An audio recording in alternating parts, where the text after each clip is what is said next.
School Figure TV. Revolutionary salute. Revolutionary salute.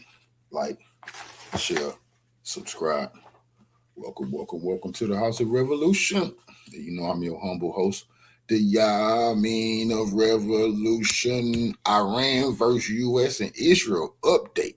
World War III alert. Before we get into that, be sure to wipe your feet. That means hit the like button. You in the House of Revolution. Like, share, subscribe, support the platform, y'all. Well, y'all know revolution is for breakfast, lunch, and dinner. I got some revolutionary dinner for y'all.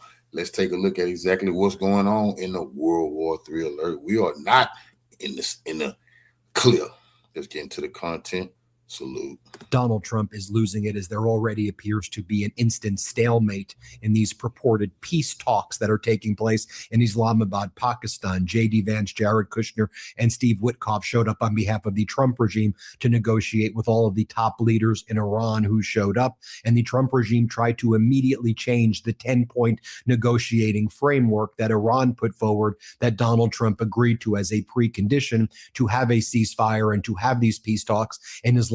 Now, the Iranian leaders are telling their state TV that the U.S. is continuing with extravagant demands, that they will make one last effort to try to speak directly with the United States. But if they are unable to negotiate within the 10-point framework, Iran is going to walk out and leave. Here's what we are hearing right now from the Iranian state regime media. They write a new round of trilateral negotiations between Iran, the United States, and Pakistan began just minutes ago.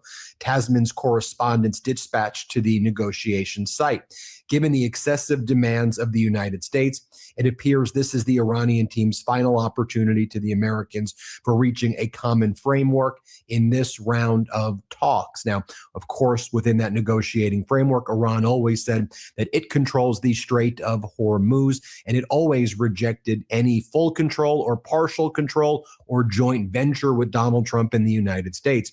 One of the things that the Trump regime immediately tried to impose on these negotiations by changing the 10-point negotiating framework is to say that Donald Trump will be doing a joint venture with the Ayatollah and they will control the Strait of Hormuz together. Iran says, no, we won this war. We want to build on our gains from this war. We control the Strait of Hormuz and we will not agree to any such joint venture structure. And that's what Donald Trump kept on talking about. Reza Nasri explains, as a Pakistani diplomat who I happened to meet today told me of these discussions that are taking place in Islamabad, Pakistan. In essence, the United States cannot conduct serious diplomacy. Their arrogance and maximalist approach make it extremely difficult for them to show minimum care and flexibility for the interests and concerns of other nations. In other words, the Trump regime showed up. They agreed to a 10-point negotiating framework that Iran put forward, induced Iran to show up at this negotiation. And then J.D. Vance, Jared Kushner, and Steve Witkoff tried to change all of the terms to what Donald Trump's been posting about on his social media platform. Professor Mohammad Marandi, who is representing the Iranian delegation as well, and he's there in Islamabad, Pakistan right now. Here's what he posted. One of the individuals close to the negotiating team told me that unreasonable demands from the Trump regime are still hindering the establishment of the desired framework. The Iranian team insists on its demands and conditions to solidify the military achievements it has gained. However, there may be another round of negotiations tonight or tomorrow aimed at making a final effort to reach an acceptable framework. And we're already at that final stage right now where there is this stalemate regarding the acceptable framework. And Iran said, we agreed to this 10-point plan, stick to the 10-point plan, or else there's no purpose of these negotiations. The president of Iran, Pezeshkian, just posted, a high-ranking Iranian delegation that has arrived in Pakistan is a staunch guardian of Iran's interest with all of its might. And in this vein, it will engage in negotiations with courage. In any case, our service to the people will not pause for a moment. And whatever the outcome of negotiations may be, the government stands firmly by the people's side. Now, Iranian state regime media is reposting the social media post of Professor Marandi, who's there right now in Pakistan, confirming that there is this stalemate because the United States refuses to negotiate within the framework that they previously agreed to negotiate. Now, one of these stunts that the United States under Donald Trump tried to pull, apparently, while these mediated negotiations are taking place, is that the U.S. tried to send 2 U.S. Navy destroyers through the Strait of Hormuz to conduct a mine-sweeping operation. These ships were immediately located by Iran's Navy. Iran's Navy told them to go back. This was conveyed to the mediator, the Prime Minister of Pakistan, Prime Minister Sharif, and he communicated to the United States no further talks would continue unless and until the United States destroyers turned around. Those destroyers did indeed turn around. They did not do any operations in the Strait of Hormuz. They entered for a second, then they were told to go back, and then they immediately turned around. But that's not stopping CENTCOM from publishing incorrect information. U.S. CENTCOM claims U.S. forces started a mine-clearing mission in the Strait of Hormuz. I mean, right now, the propaganda coming out from the United States, and I understand there's propaganda in war. Trust me, I understand Iran puts out propaganda. The United States under the Trump regime puts out propaganda. And I'll just say that a huge destroyer going 40 miles per hour would be detected, especially when Iran did indeed allow a Chinese tanker and an Indian tanker to leave the Strait of Hormuz. So this idea that there was just 2 random U.S. destroyers going back and forth in the Strait of Hormuz, just logically, that doesn't make any sense at all. And Bloomberg is reporting that that the U.S. destroyers turned around. But CENTCOM, which is just a Trumpian, whatever you want to even call it at this point, posts U.S. Central Command forces began setting conditions for clearing mines in the Strait of Hormuz on April 11th, as 2 U.S. Navy-guided missile destroyers conducted operations. The Frank Peterson and the USS Michael Murphy transited the Strait of Hormuz and operated in the Arabian Gulf as part of a broader mission to ensure the strait is fully clear of sea mines previously laid by Iran's Islamic Revolutionary Guard Corps. Today, we began the process of establishing a new passage, and we will share this safe pathway with the maritime industry soon to encourage the free flow of commerce. You realize the maritime industry isn't stupid? You realize the maritime industry reads this and sees that this is just utter BS and that you did not create any situation where there would be safety for the maritime industry. So you have the U.S. doing that. Meanwhile, you had Netanyahu. He held a press conference in Israel while these peace talks are taking place in Islamabad, Pakistan. You had Netanyahu. He addressed the nation of Israel, and here's what he said. He said that the campaign by Israel against Lebanon is not over yet, that Iran has sought to eliminate Israel, but it is now struggling to survive. We have a lot more to do. And then he posts, under my leadership, Netanyahu says, Israel will continue to fight against Iran's terrorist regime and its proxies, in contrast to Erdogan of Turkey, who aids them and even slaughters his Kurdish citizens. And then there's also, like, Iran claims U.S. agreed to release billions of frozen oil funds. The U.S. claims it didn't release it. Iran says they did release it. I mean, here's what we know for a fact happened. Iran allowed a pair of Chinese super tankers carrying oil for the Chinese energy giant Sinopec to cross through the Strait of Hormuz today. An additional Liberia flag tanker also crossed. Iran also allowed the Indian tanker Jag Vikram to cross. And the New York Times is reporting that China has been more actively involved than even others previously expected their involvement to be in providing weapons and supplies to Iran. Iran now becoming a major global player in the Middle East as a result of Donald Trump's essentially surrender and Trump's weakness out of this war. And now China getting a strong foothold in the area. I mean, this is a gift in China's lap and Xi Jinping's lap to now assert control over the Middle East through a alliance with Iran, and those Chinese tankers are currently getting through. So while the U.S. tried to pull that stunt, the real thing that happened was the Chinese tankers were allowed to leave. Let's take a look at what Professor Morandi just said. Again, he's with the Iranian delegation, and Professor Morandi said the following about the status of the negotiations right now. Let's play this clip right here. So we would be utterly naive to trust anything that comes from the United States. The Trump regime in particular is exceptionally dishonest and deceitful. We saw that with the 12-day war. We were indirectly negotiating with them before the war, and it turned out that they were conspiring to attack us during the negotiations. Of course, we didn't trust them then either. It wasn't as if we were deceived, but that's what they were doing. And before this war too, we were negotiating through Oman, and the Omani foreign minister said there was progress, but then they attacked us again in a blitzkrieg attack. We do these negotiations in order for the international community, the global South, the global majority, and ordinary people in the West, so that they would recognize that it is the United States that is dishonest. If we don't negotiate, then they'll say that there was a solution, but we did not pursue it.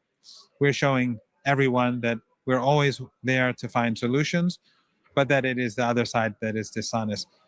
We had preconditions for these negotiations, and they've been stonewalling. So, and unless they stop the stonewalling, there won't be progress. And we're fully prepared to go back to war. We're not afraid of the United States. The world has seen the capabilities of the Islamic Republic of Iran and the axis of resistance. The world has seen that we are far more powerful than people expected. And that is because of the resilience of the Iranian people, the resilience of the people of Lebanon and Iraq and Yemen. And the Americans will ultimately fail. Their only way forward is to carry out their commitments. If they want to save the global economy, they have to carry out their commitments.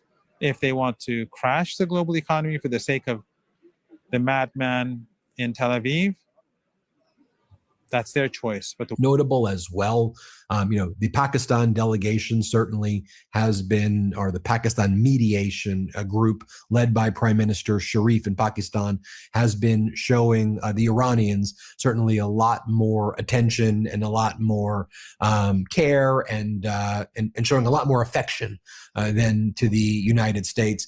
I mean, you can see over here the Prime Minister Sharif of Pakistan hugging Foreign Minister Araghchi, the head of parliament, Ghalibaf, and other leaders of Iran. And then you had Jared Kushner, Donald Trump's son-in-law, right? I mean, pathetic Jared Kushner, who basically almost bankrupted the building that he bought in Manhattan, had to get bailed out by Qatar, that 666 building back in the first Trump regime. You have Kushner trying to hug Prime Minister Sharif. You see Prime Minister Sharif, basically rebukes him, is like, get the hell away. And also, while these mediations are taking place, you have Trump sycophants putting in op-eds in the Washington Post about assassinating the negotiators from Iran who are there right now negotiating or trying to negotiate a peace deal that Trump agreed to the 10-point plan.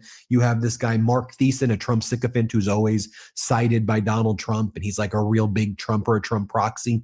He published this op-ed in the Washington Post calling for the assassination of the negotiators if a deal isn't made. In other words, we're going to kill all the negotiators. And trust me, the negotiators know he wrote that. The spokesperson for Iran's foreign ministry, Bakay, he posts, while U.S. authorities accuse Iran of lacking good faith and engaging in extortion elements within the U.S. policy and media space, are outright recommending the assassination of the Iranian negotiators in the event that negotiations fail. Is this not, in effect, a policy discourse that normalizes extortion through the threat or public incitement of terror, violence, and manslaughter? This express public incitement for state terrorism must be denounced by all. Again, so they clearly know what that this was intended to, threaten and harass. You have the Iranian social media accounts posting that article in the Washington Post and saying, not yet impressive, next time try harder. And they're showing you what's in this Washington Post article. Fourth, this is what is recommended by Trump's proxy. Fourth, carry out a final barrage of leadership strikes, eliminating the Iranian officials who had been spared for the purpose of negotiations. Iran's leaders must be made to understand that their lives literally depend on reaching a negotiated settlement to Trump's liking. If they refuse to do so, they will be killed.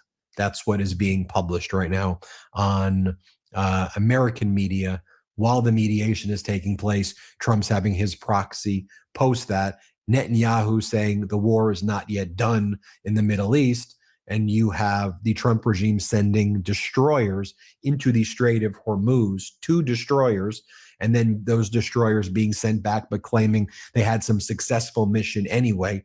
And so I look at those facts objectively, and I'm like, okay, the first time the Trump regime did this last June, they invaded during the negotiation. Then recently, late February, with the foreign minister of Oman, there was basically a deal reached. And then the United States invaded with Netanyahu. Right here, they go to this mediation and all that other stuff they're doing right now. And Iran's like, see you later. We're not dealing with that.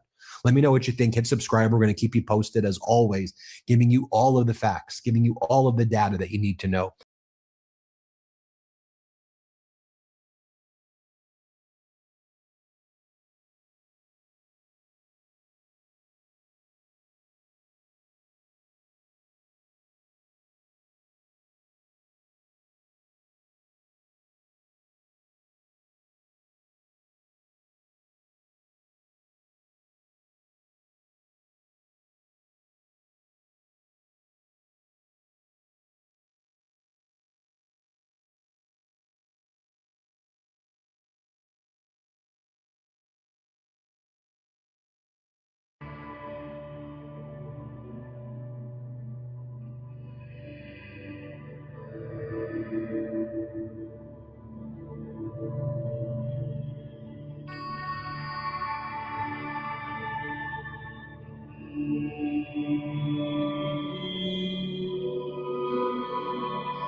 Well, my dear truth seekers, unfortunately, the situation in the Middle East continues to deteriorate rapidly, even despite the announced 2-week truce.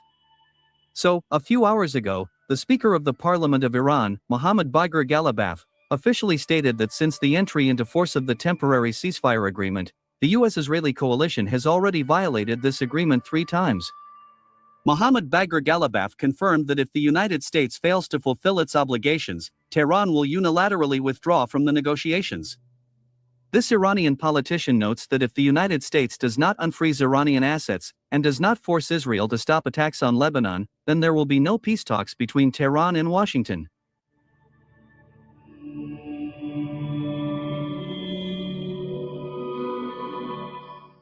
Meanwhile, everything that is happening indicates that Israel is not going to stop the attacks on Lebanese territory. Over the past 48 hours, Israeli aviation has launched several massive rocket attacks on Lebanese cities, as a result of which 500 civilians died, and 1,400 were seriously injured. It is noteworthy that Israeli aviation attacked Lebanese cities right after Benjamin Netanyahu announced his intention to begin direct negotiations with representatives of Lebanon. Thus, it becomes clear that with such statements, the Prime Minister of Israel is leading everyone by the nose. It is obvious that Benjamin Netanyahu does not intend to stop the fighting against Lebanon, even though Donald Trump personally asked the Israeli Prime Minister to stop the military operation in Lebanon, while the negotiation process between the United States and Iran is underway. It is noteworthy that simultaneously with this, Israel is also conducting military operations on the ground, in southern Lebanon, trying to move inland, and create a so-called buffer zone. However, unfortunately for Tel Aviv, the units of the Lebanese Hezbollah are not only resisting, holding back the IDF offensive, but also continuing to launch combined rocket attacks on Israel.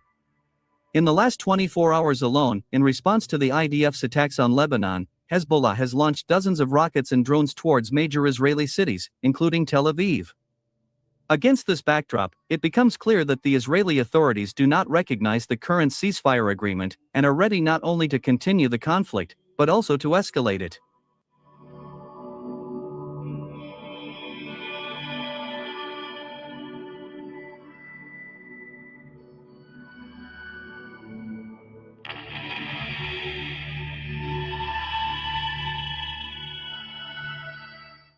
Meanwhile, Donald Trump has once again begun threatening Iran over the blocking of the Strait of Hormuz. It is noteworthy that over the past 3 days, the current occupant of the White House has mentioned the Strait of Hormuz in almost every speech. According to Trump, Iran has no right to charge for passage through the Strait of Hormuz, as it is illegal. At the same time, it is worth noting that in early April, Trump himself suggested that Iran, together with the United States, control the Strait of Hormuz and charge ships for passage through it. "We are thinking of doing this as part of a joint venture. This is a way to ensure the security of the Strait of Hormuz, including protecting it from many other countries. I think it's a great idea," Donald Trump said. And now, a few days later, Trump has once again completely changed his rhetoric towards the Strait of Hormuz. All this indicates that Iran rejected Trump's proposal for joint control of the Strait of Hormuz. By the way, this information was also confirmed by numerous sources in Tehran. According to them, Trump really tried to persuade the Iranians to start controlling the Strait of Hormuz together with the United States. At the same time, Trump proposed dividing the proceeds from this so-called joint business in half. However, unfortunately for Trump, Tehran harshly refused, saying that the United States had no right to control what had belonged to Iran for thousands of years.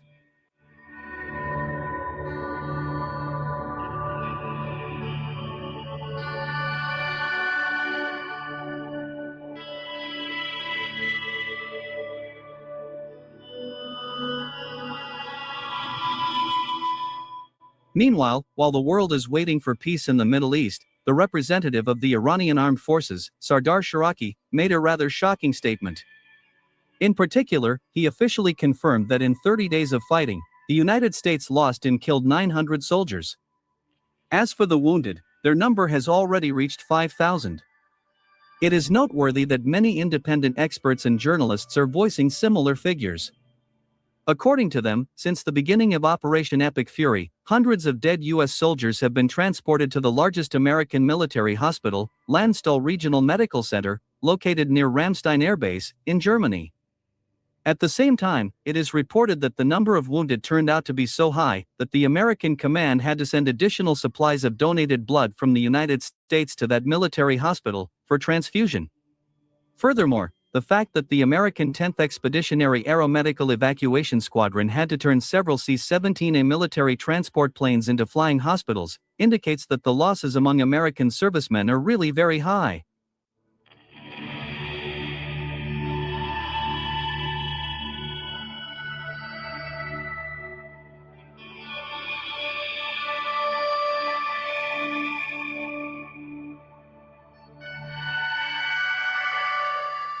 Meanwhile, on the morning of April 11, information began to arrive regarding the talks between the American and Iranian delegations in the Pakistani capital of Islamabad.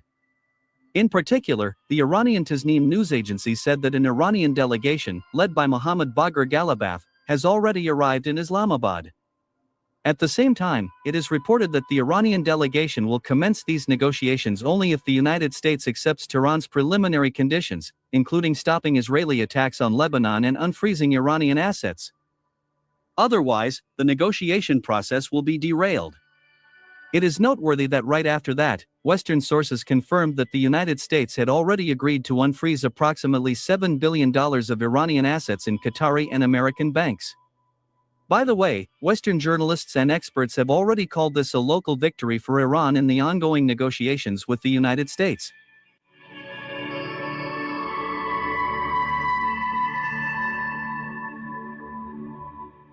My dear truth seekers, it is noteworthy that the day before these negotiations in Islamabad, Iran's supreme leader Mujtaba Khamenei made a rather harsh statement against Iran's enemies. In particular, he said that Israel and the United States had suffered a crushing defeat. Furthermore, he also confirmed that Iran will not only strengthen control over the Strait of Hormuz, but will also take control of this strategically important area of the Middle East to a new level. According to Khamenei, the rise of Iran as a great power and the fall of U.S. hegemony into a state of decline has become obvious to everyone. In addition, Khamenei said that the United States, as the losing side, will pay reparations to Iran for the damage caused. At the same time, he promised that Iran would definitely avenge not only the death of Ali Khamenei, but also all the martyrs who gave their lives in the fight against the Zionist regime. Mujtaba Khamenei made it clear that Tehran enters the negotiation process from the position of a winner, and that if the United States dares to deceive Iran again, then a second stage of the war will begin, more bloody and destructive. Well, my friends, as you can see, the United States has failed to lure Iran into another trap. Iran is adamant and ready to go all the way. Simply put, the United States will either accept Iran's terms and put an end to this war, or Washington will receive a second Vietnam, with hundreds of thousands of dead American soldiers in shameful flight from the Middle East.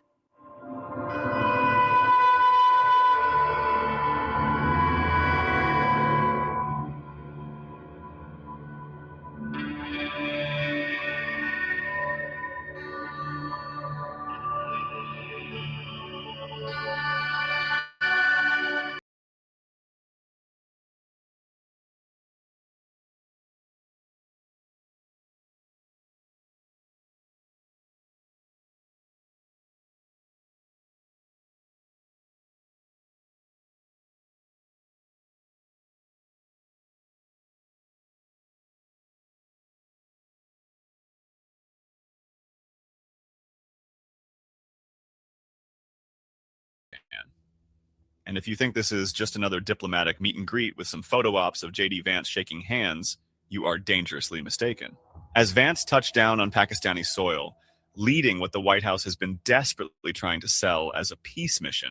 Senior Iranian source said on Saturday the United States had agreed to release Iranian frozen assets. US has agreed to release Iran's frozen assets held in Qatar and other foreign banks. Senior Iranian officials said on Saturday that the United States had agreed to release Iranian funds frozen in Qatar and other overseas banks. The reality on the ground hit him like a freight train of cold, hard geopolitical reality.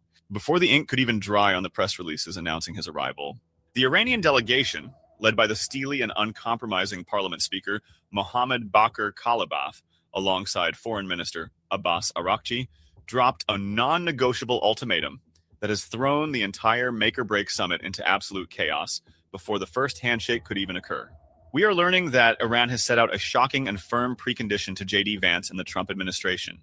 The United States must obey its own prior obligations to bring about an immediate ceasefire in Lebanon and release over $7 billion in frozen Iranian assets before a single word of negotiation is spoken about anything else. This isn't a polite request. This is a diplomatic wall of steel, a clear statement that Tehran will not be played for fools in a theater of Western hypocrisy. This dramatic development comes as the region is literally burning and the stench of American and Israeli aggression fills the air, with the Israeli war machine fully bankrolled and given a green light by Washington, continuing to massacre civilians in Lebanon with sickening impunity, even as Pakistan's own prime minister, who is mediating these talks, has confirmed that the ceasefire has been utterly violated by the Zionist regime. Let me be brutally clear about the framework Tehran has established, because it's unlike anything we've seen from a nation that the US and Israel arrogantly assumed they could bomb into submission over the last 40-plus days of unprovoked warfare. The rules are rigid and they are simple. The United States must accept the 10 conditions set forth by Iran, or there will be no negotiations whatsoever. If, and only if, the Americans swallow their pride and accept the 10-point plan, then the talks will proceed, but they will be limited to a single day. That's right, these delegates didn't pack for an extended vacation. They came for a one-day, take-it-or-leave-it moment of truth. And perhaps the most powerful, most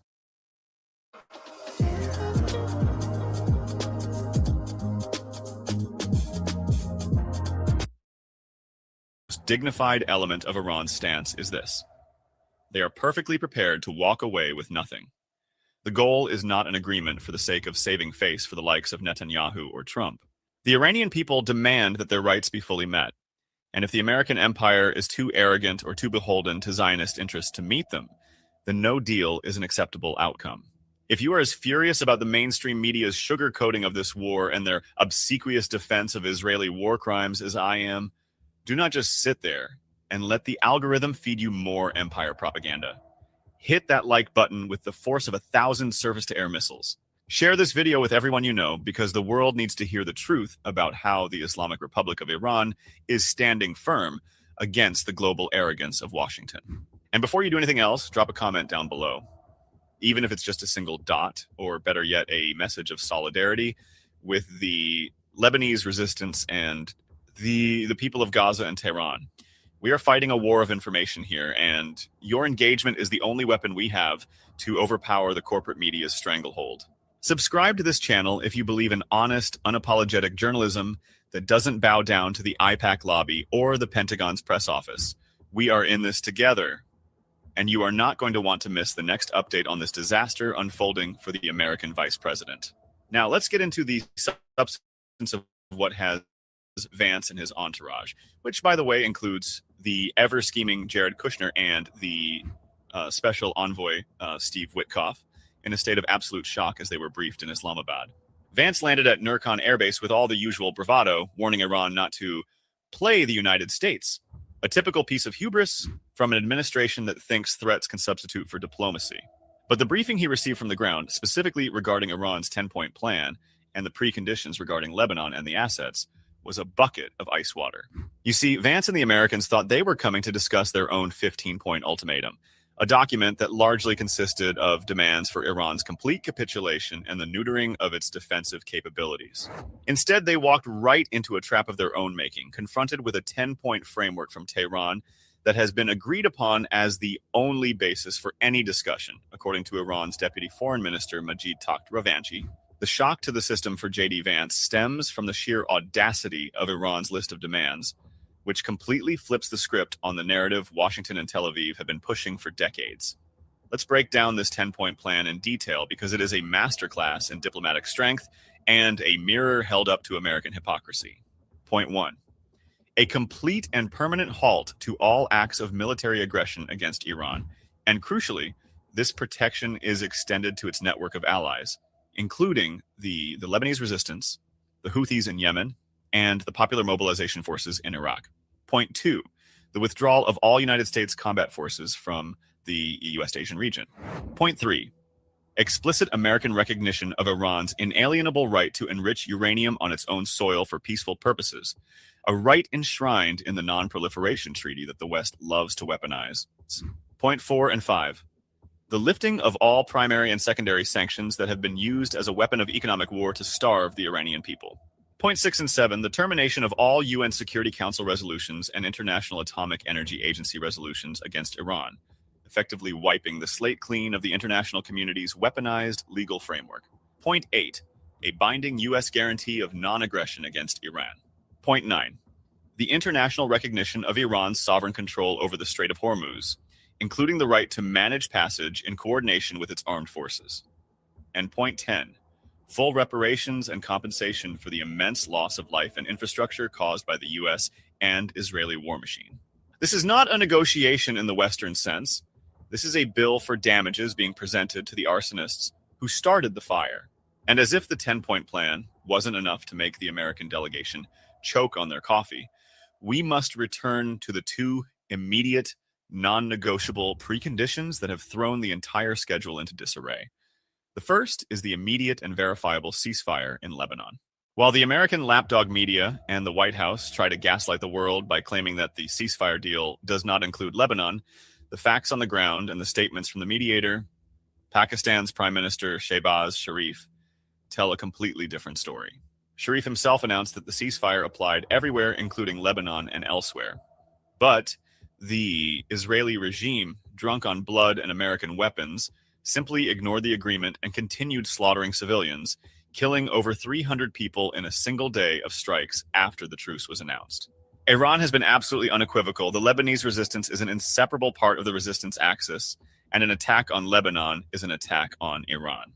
The second immediate precondition is the unfreezing of over $7 billion, and that's just the tip of the iceberg, as total frozen assets are estimated to be well over $100 billion.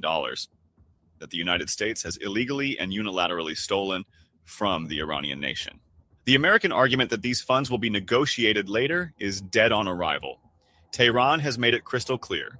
Return what you stole first, then we will talk. This brings us to the terrifying reality lurking just behind the diplomatic niceties in Islamabad, the massive American military buildup. Because while J.D. Vance plays the role of the reluctant diplomat, the Pentagon is executing a full-scale, aggressive deployment of troops and war machines to the region.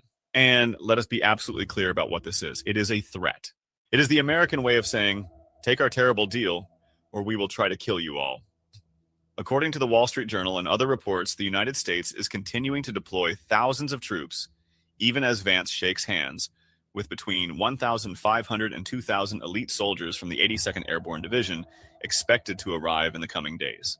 This is in addition to the approximately 3,500 Marines already aboard the USS Tripoli, plus another 5,000 Marines and thousands of paratroopers already ordered to the region, not to mention the two carrier strike groups, the USS George H.W. Bush and the USS Boxer, steaming toward Iranian waters.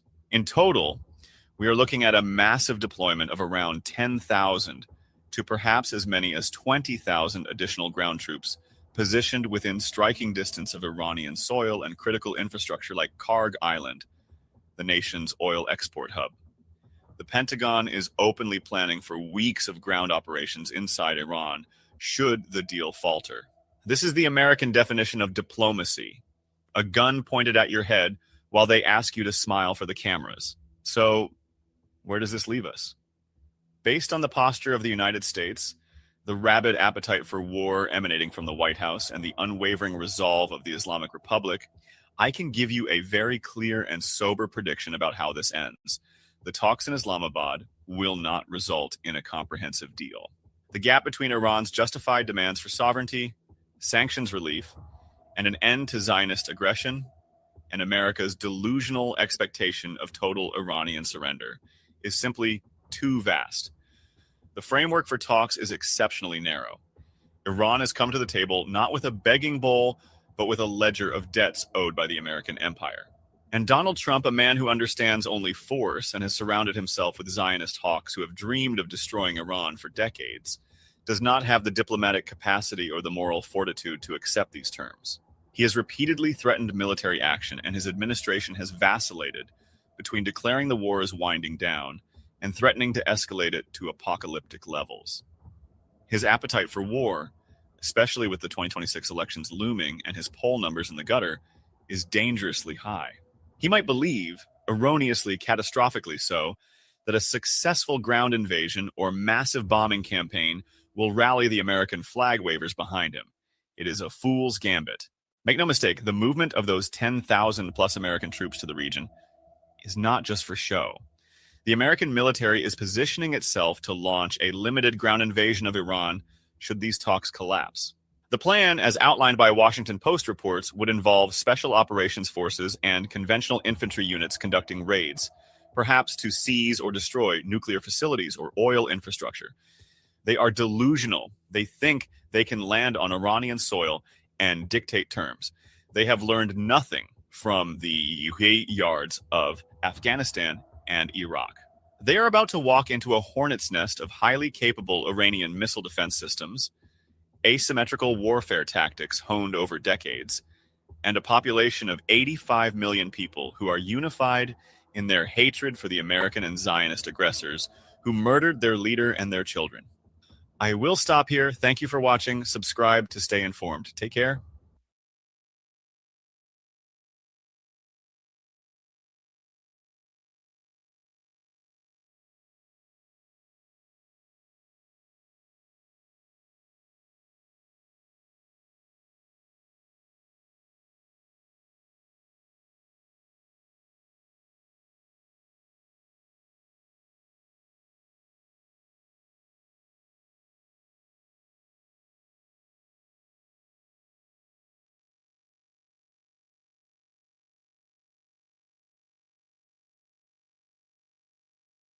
South and across the globe isn't something new. Iran has been victim of that for a very long time, since the 1953 in recent modern history, and the coup against Mossadegh that was led by the British and the American establishments at the time, overthrowing a democratically elected government, installing a puppet regime in the form of the Shah at the time that they now hoped could go back, but now he's clearly understanding that he stands no chance. Now, I'm going to go through all of the details as usual, all of the information to, of course, understand the prospect, what is actually happening here, and is there likelihood for something to happen. But before that, I'd like to mention a couple of things, and that's purely my opinion, rather than news related or things to do with the updates on the ground. It's when Iran is talking now with the United States, it's as if you're talking to someone who killed your father, or killed your mother, or killed both of your parents and your children. The United States and Israel killed the supreme leader, a spiritual figure, a father figure. They massacred the girls of Minab. They killed innocent civilians. They massacred people. Barbaric attacks. So the starting point isn't an easy one, especially bearing in mind the hostility that came before, the sanctions, the pressure, the hostility, the attacks, the terrorism that comes from the United States, Israel, and those surrounding them against Iran. It's a very difficult position. And the fact that the Iranian side is actually negotiating, in my opinion, proves how open they are towards reaching a solution. They've proven themselves in the battlefield. As a matter of fact, they were superior in the battlefield. They had the upper hand. The Strait of Hormuz was still shut. The United States wasn't able to achieve any of its objectives alongside Israel against Iran. And Iran was still able to dictate certain measures on the ground. And we're going to talk about how that was actually reflected on the delegation itself of the United States of America. So that shows a lot of openness coming from Iran, and the fact that these people are people of peace, people who want peace, people who want to reach a solution, despite the fact that they're dealing with barbaric individuals and savages. What the United States and Israel do to these countries is pure savagery, genocide, killing innocent civilians, killing children's schools, civilian buildings, heavily populated civilian buildings, massacres. And they reached a deal before as well. Therefore, they knew that something can be achieved with the American side. That's why they're talking, because many people are talking about, and rightfully so, why are they even talking? Like, why are you talking? You have reached so many things on the ground. You would have been able to continue. Why even talk? Well, it's because they're trying to translate the developments on the ground into the political, economic, and diplomatic realms at the end of the day, because you can't have a state of constant war.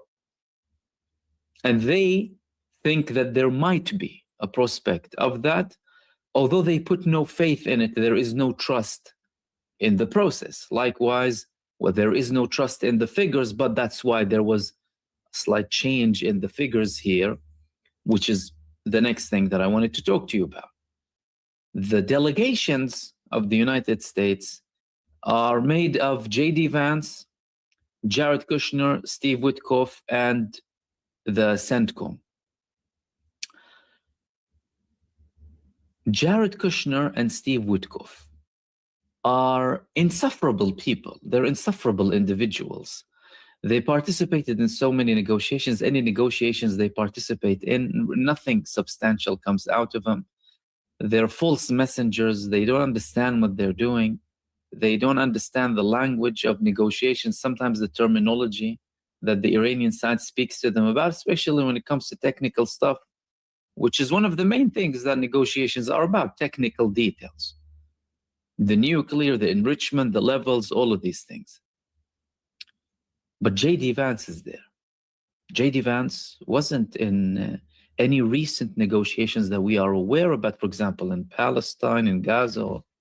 Why is J.D. Vance there? J.D. Vance is there because Iran told them that we're not going to have Witkoff and Kushner as negotiators. If it's solely them. The United States insisted on Kushner and Witkoff, by the way, to save face. That's it. Because think about it this way. The United States is sending the deputy president, as in the vice president of the United States of America. The vice president is the next most senior position after the president. Is the vice president represented in the Iranian delegation? No. Neither is the president. There's a foreign minister. There's a foreign minister, there's a speaker of the parliament. There are individuals who come from the military background, from the security establishment, legal and economic backgrounds too. Which means that the United States is represented by a more senior delegation than Iran. Now, that on its own, if you look at it diplomatically, indicates that there's more weight from the Iranian side, because they told them, you're going to bring the vice president. We're not going to talk to Witkoff and Kushner on their own. And like I said, because previously Iran said some figures in Iran, it wasn't like a complete red line. Some figures in the establishment in Iran said, we're not going to talk to Witkoff and Kushner again. We tried them before. They went back with all of this false information to the United States, and that led to a war. So we don't want to talk to them again. And now there is J.D. Vance. Now, J.D. Vance himself also said certain things that are intolerable. For example, we hope that the Iranians negotiate in good faith.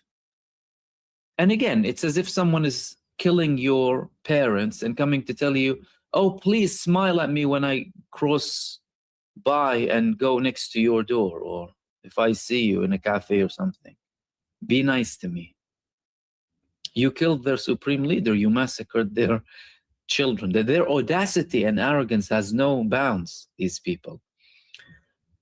And it's clear that they haven't come to the realization yet that they are the aggressors and they are the grand masters of terrorism globally.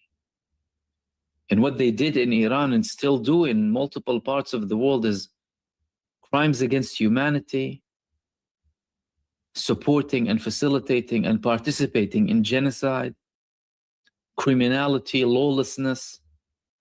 It appears that many of them still don't understand that. But they're talking. And the fact that J.D. Vance is there to try and have this new vibe in the negotiations indicates that the United States was also willing to go to that length and send this senior position from the United States administration to talk. And although, again, J.D. Vance portrays an image of Trump's supporter and the president is saying this and that, and if it doesn't work, you know, we have other options and stuff. Traditionally, well, before he joined Donald Trump, he was criticizing him heavily. And he was also a person who spoke against war and international intervention and what have you. He was silent for a long time after the beginning of the war of aggression against Iran. Then he was pushed to have certain statements. Doesn't make him good, but that's just a couple of details to understand the background and what J.D. Vance is actually doing in these talks. Now let's begin with some of the details. So the delegations arrived. There were talks initially between them and the Pakistani side. Then there were reportedly direct talks with the presence of the Pakistani delegation. There were some exchanges of text, and up until the moment we heard that there were 3 rounds so far. But let's begin with this report over here. What Iran initially mentioned before this began, and what we understand from that too. So Iran initially said Iran is in the process of assessing the other side, and if talks begin, they will last for only 1 day. Correspondent for the Iranian news agency Tasnim reports that the news reported by the American channel CNN regarding the continuation of negotiations in Islamabad for several days is unrealistic, noting that the plan for the negotiations, if they begin, to last for only 1 day. And indeed, they began. The current plan indicates that the negotiations, if they begin, are likely to start the afternoon and will last for 1 day only, and that Iran is in the stage of assessing the other side.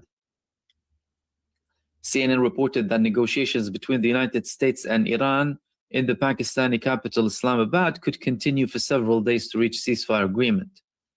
The American network, quoting a Pakistani source familiar with the course of the talks, said that it will take a few days of negotiations to reach a ceasefire agreement, explaining that officials in Pakistan hope to keep US Vice President J.D. Vance in the country for a longer period to help achieve this agreement. Now, this is an attempt coming from Pakistan because Pakistan is the mediator and they want to ensure that something would happen. So this is how it began. It began with Iran saying, we're just going to assess the situation here.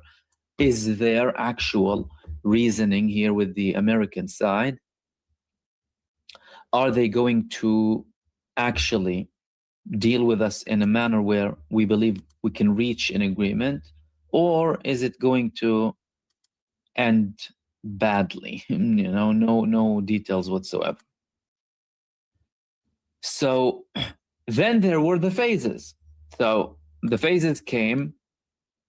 Tasneem's correspondent, another Iranian news agency, said Saturday night that one phase of the face-to-face negotiations has ended, noting that the two delegations were exchanging texts. He said that expert teams of the Iranian-American negotiating delegations who had been engaged in talks for several hours on Saturday after concluding one phase of in-person discussions were exchanging written texts concerning the topics under discussion. Therefore, they were actually together. They sat, they spoke directly, not indirectly, with the Pakistani presence there, and it could be that they had a meeting without the Pakistani delegation. But what we heard so far is that the Pakistani side was present the whole time.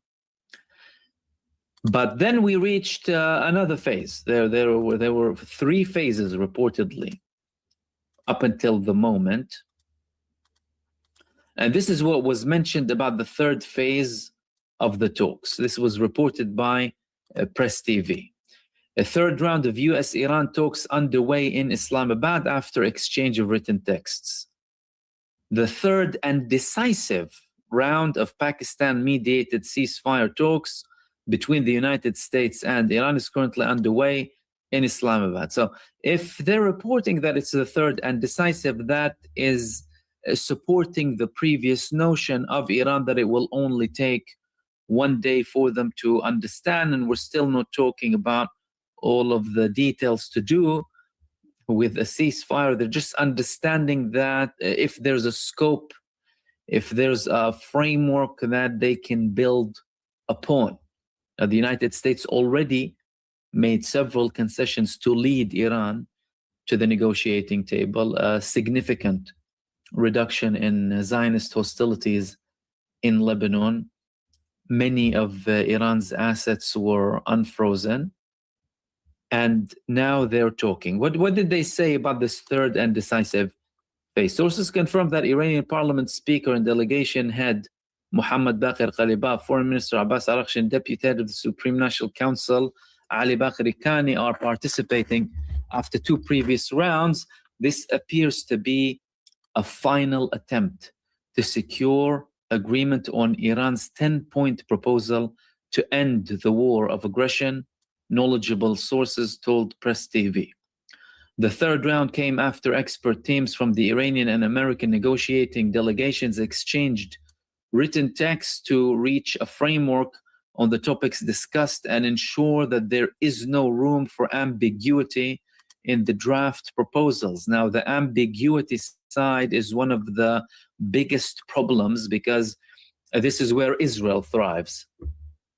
Israel always wanted to have certain breaks. As a matter of fact, there were certain statements coming from Israeli officials that all of our demands are being met in these negotiations. So one thing to keep an eye on here is the ambiguity and the many Zionist devils in the details that the United States would want to push in this agreement.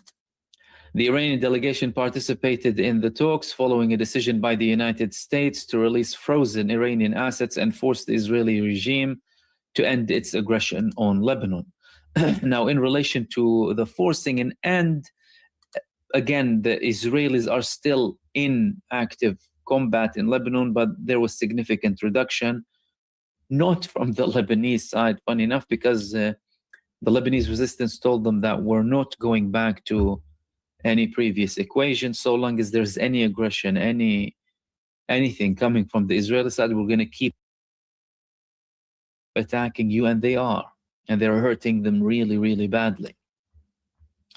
And then here they spoke about the 10-point plan, which Tehran had previously presented to Washington through intermediaries as part of its response to a U.S. proposal for a ceasefire.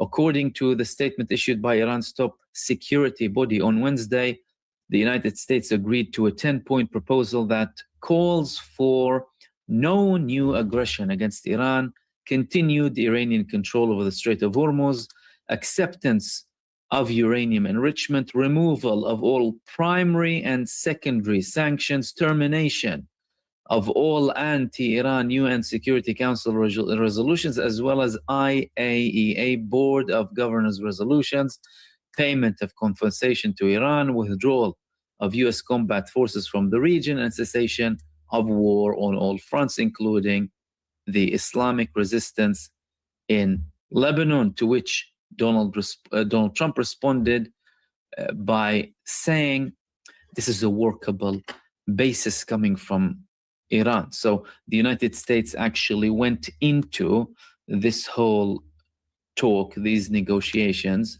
with the concessions that Iran had. And when Israel tried to breach or, hinder, tamper the prospect by having this barbaric aggression inside of Lebanon, Iran immediately told them that's not going to work. We're not going to come. And they blocked the Strait of Hormuz immediately. After that, there was a slight flow beginning, but afterwards, nothing worked. Okay. So they're talking, it's supposedly the final round now. The Pakistani side is trying to push them to continue so that there can actually be a deal, because if the delegations leave and there is no solid framework to work on, that would be a very risky situation for anyone who wants de-escalation, whether it's Pakistan or any of the other countries in the region. Why? Because there's nothing written, there's nothing solid.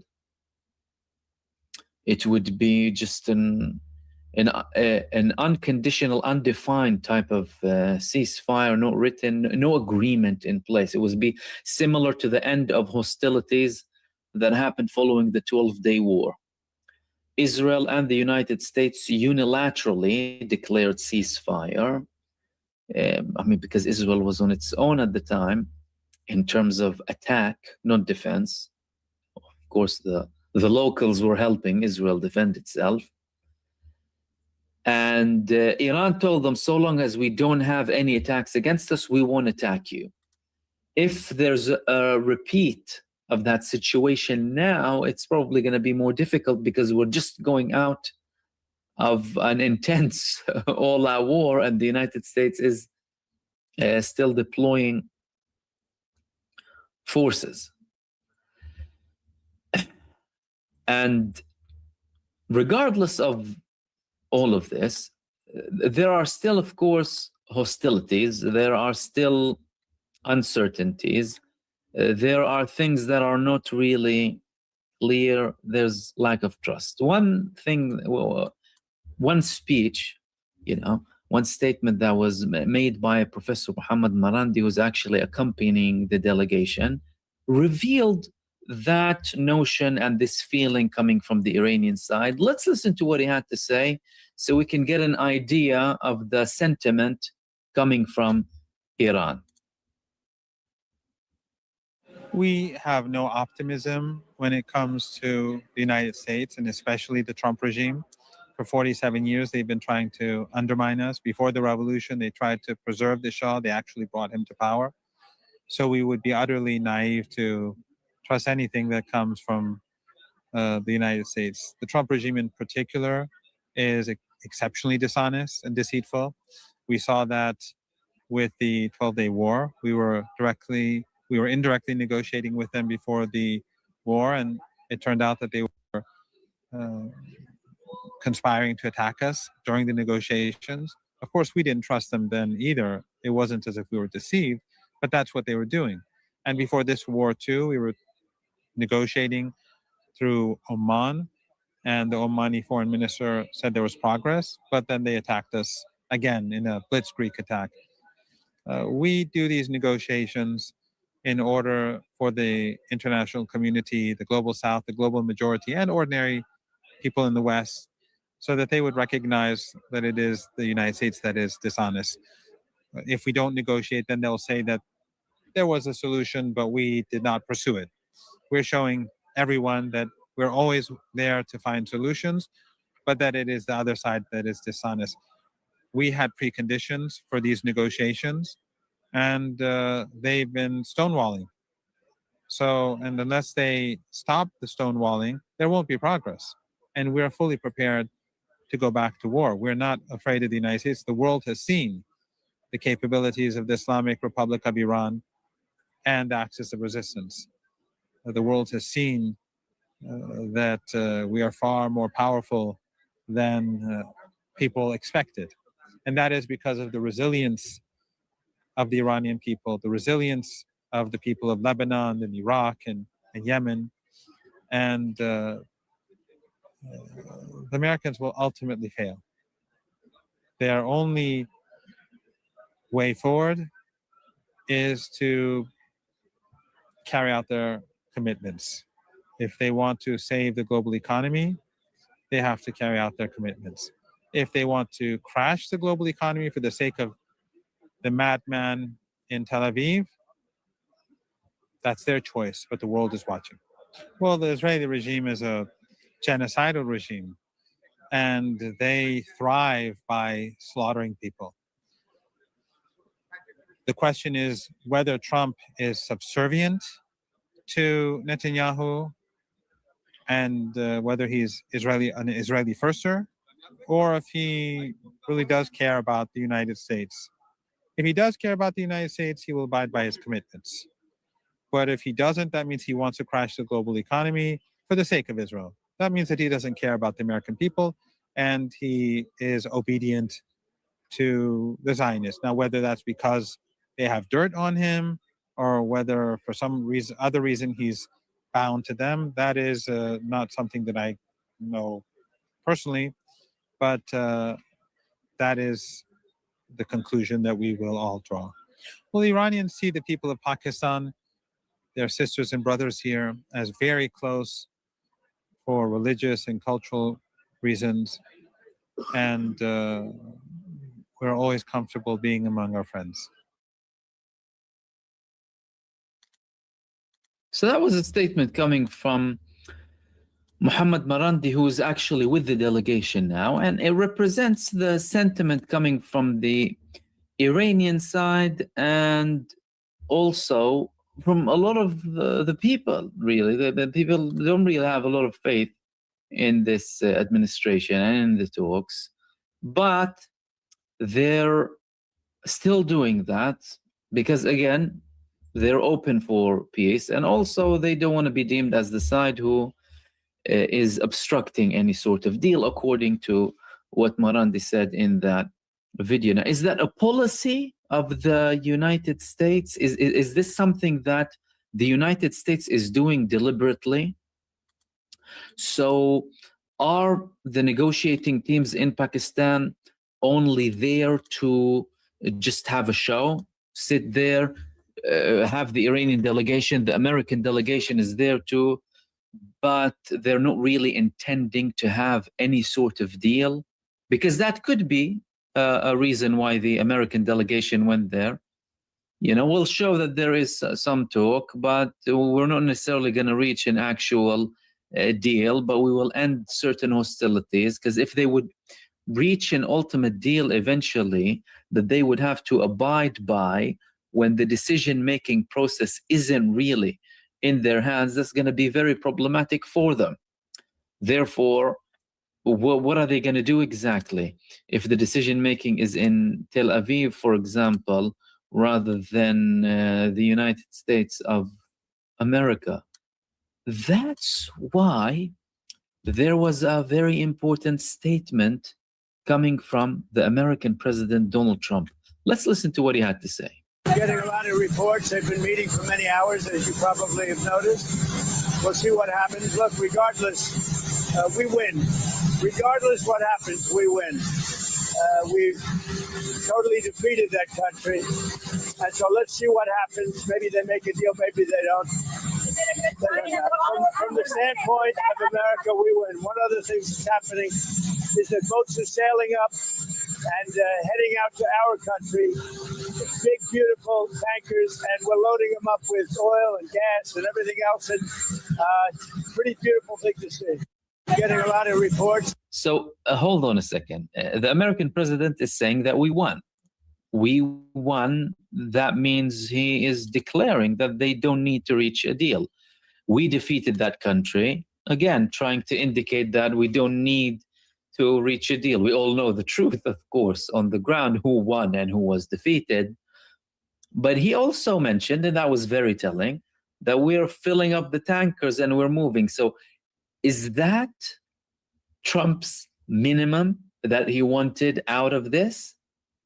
To have a minimum where Iran would open the strait with Iranian control, with Iranian charges, with an Iranian administration, and he gets the business rolling with additional losses.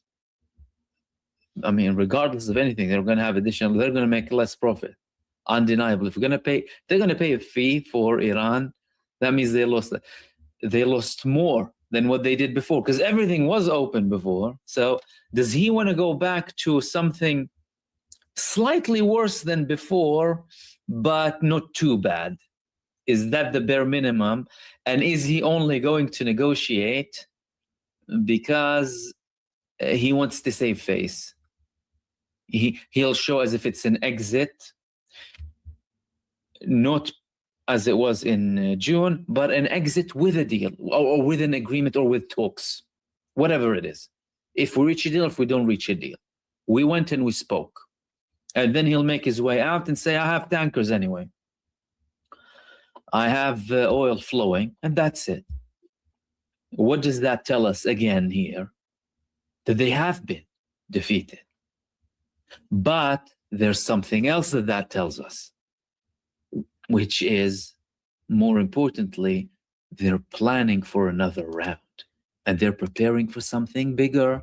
And that's why they're deploying again, and they're using this situation here to have a bit of a break, get their stuff together, and then go ahead and attack Iran, try and convince other countries to participate, including countries like who were, we're not sure, and go on another attack in an attempt to subjugate Iran. And that's why we have a lot of deployment, like the deployment that I was telling you about yesterday, with all the monitoring, with the flight radar detections, the strategic aircraft coming from Europe towards the West Asian region, and deployment of troops, although it's in limited numbers, nowhere near anything to be enough to try and invade Iran itself, but perhaps certain operations to recover their previous operatives who were either killed or wounded, or just told them, I'm sorry, I'm leaving the army,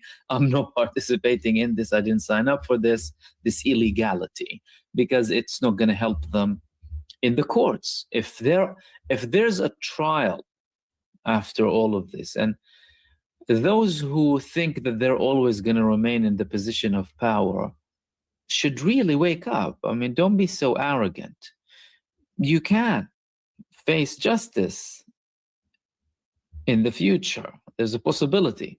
And if you go to court and you tell them, actually, I received an order from my commander. That's not going to work.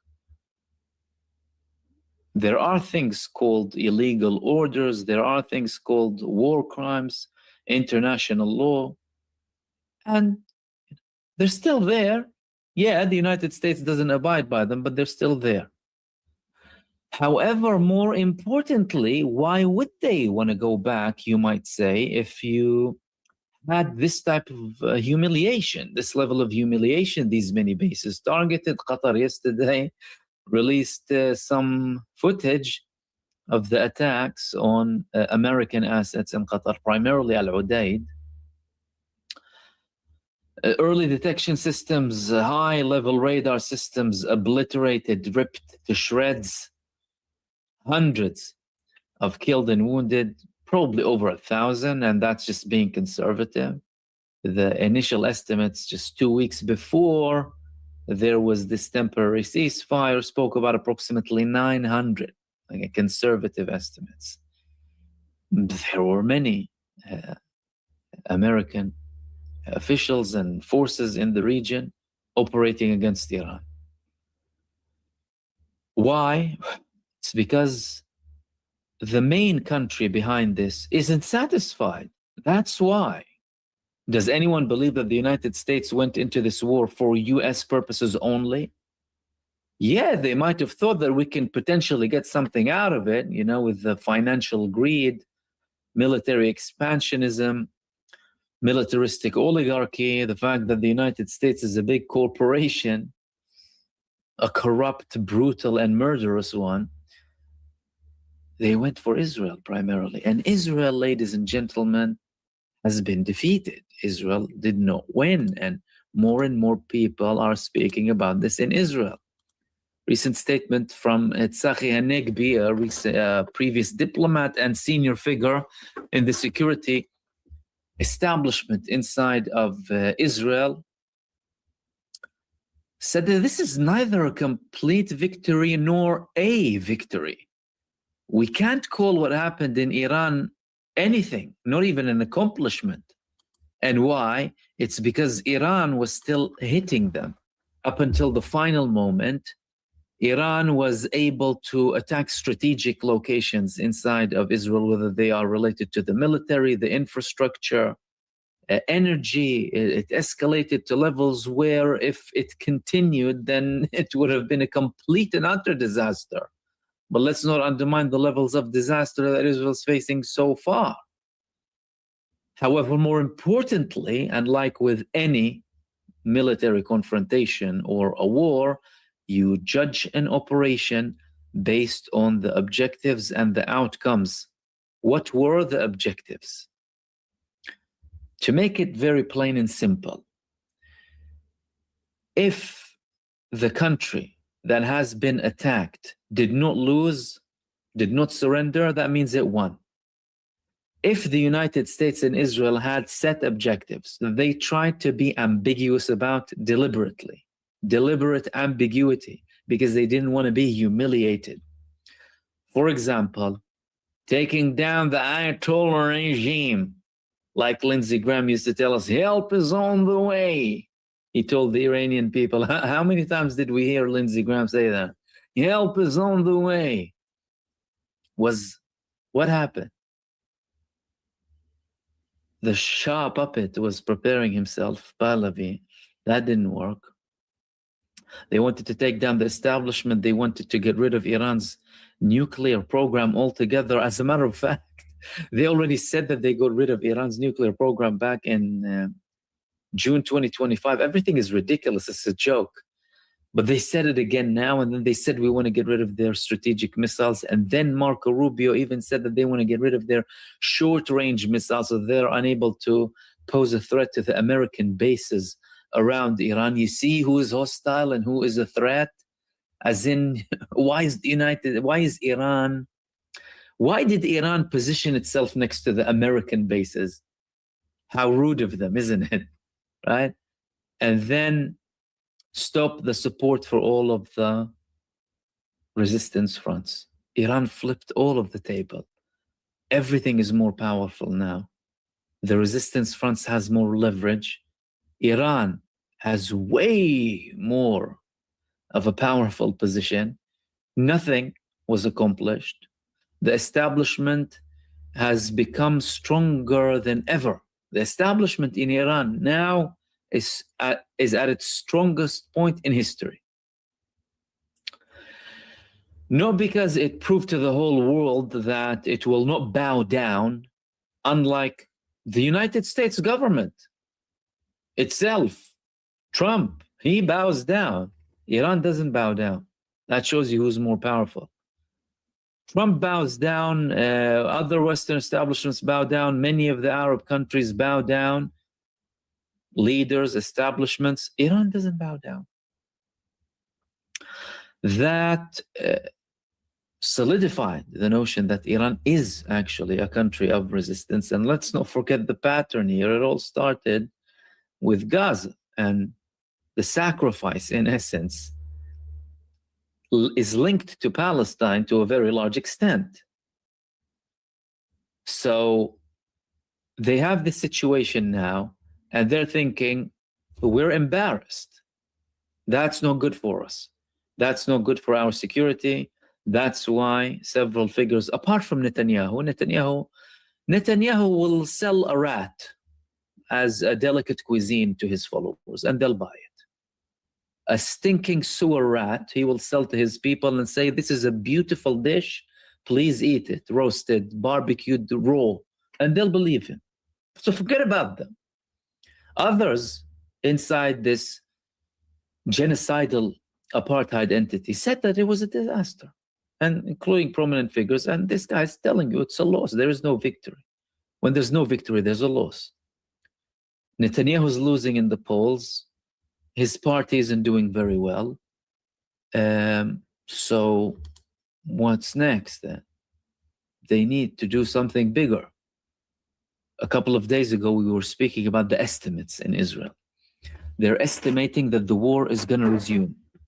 Now, think about it this way. If Netanyahu was able to convince Donald Trump to go into the war from the beginning, he's able to convince or push or drag Trump by his forehead to continue the war,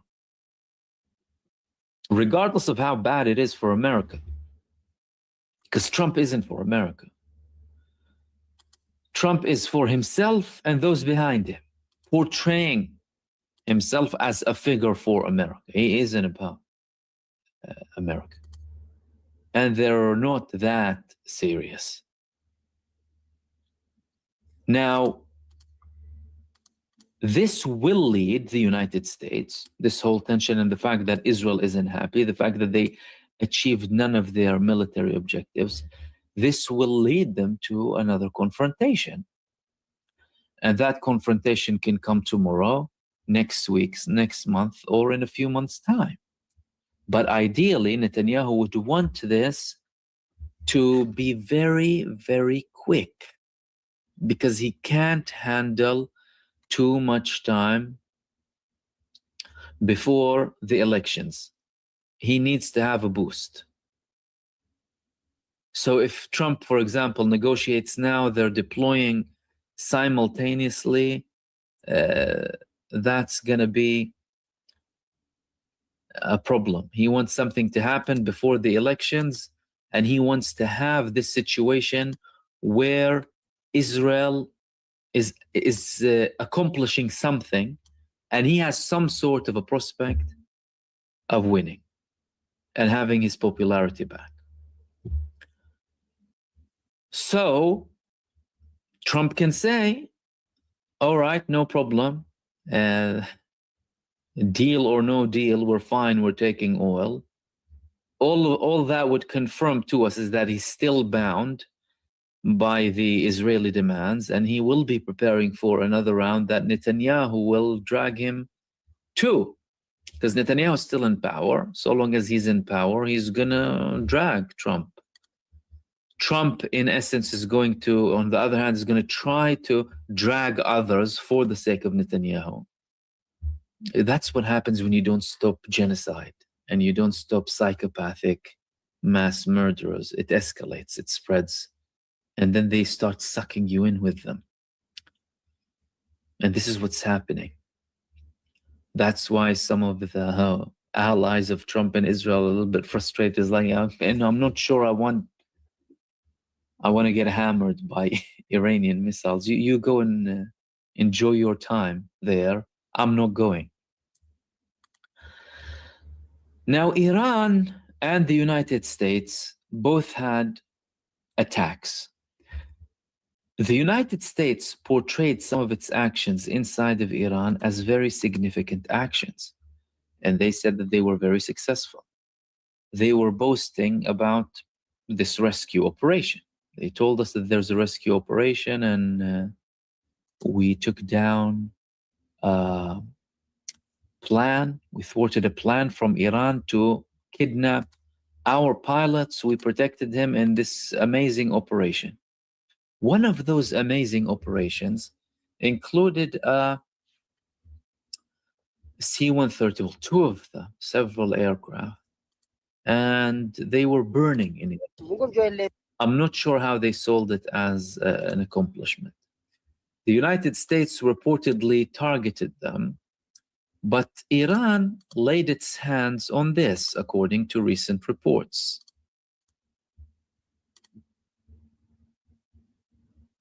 Now, what is this?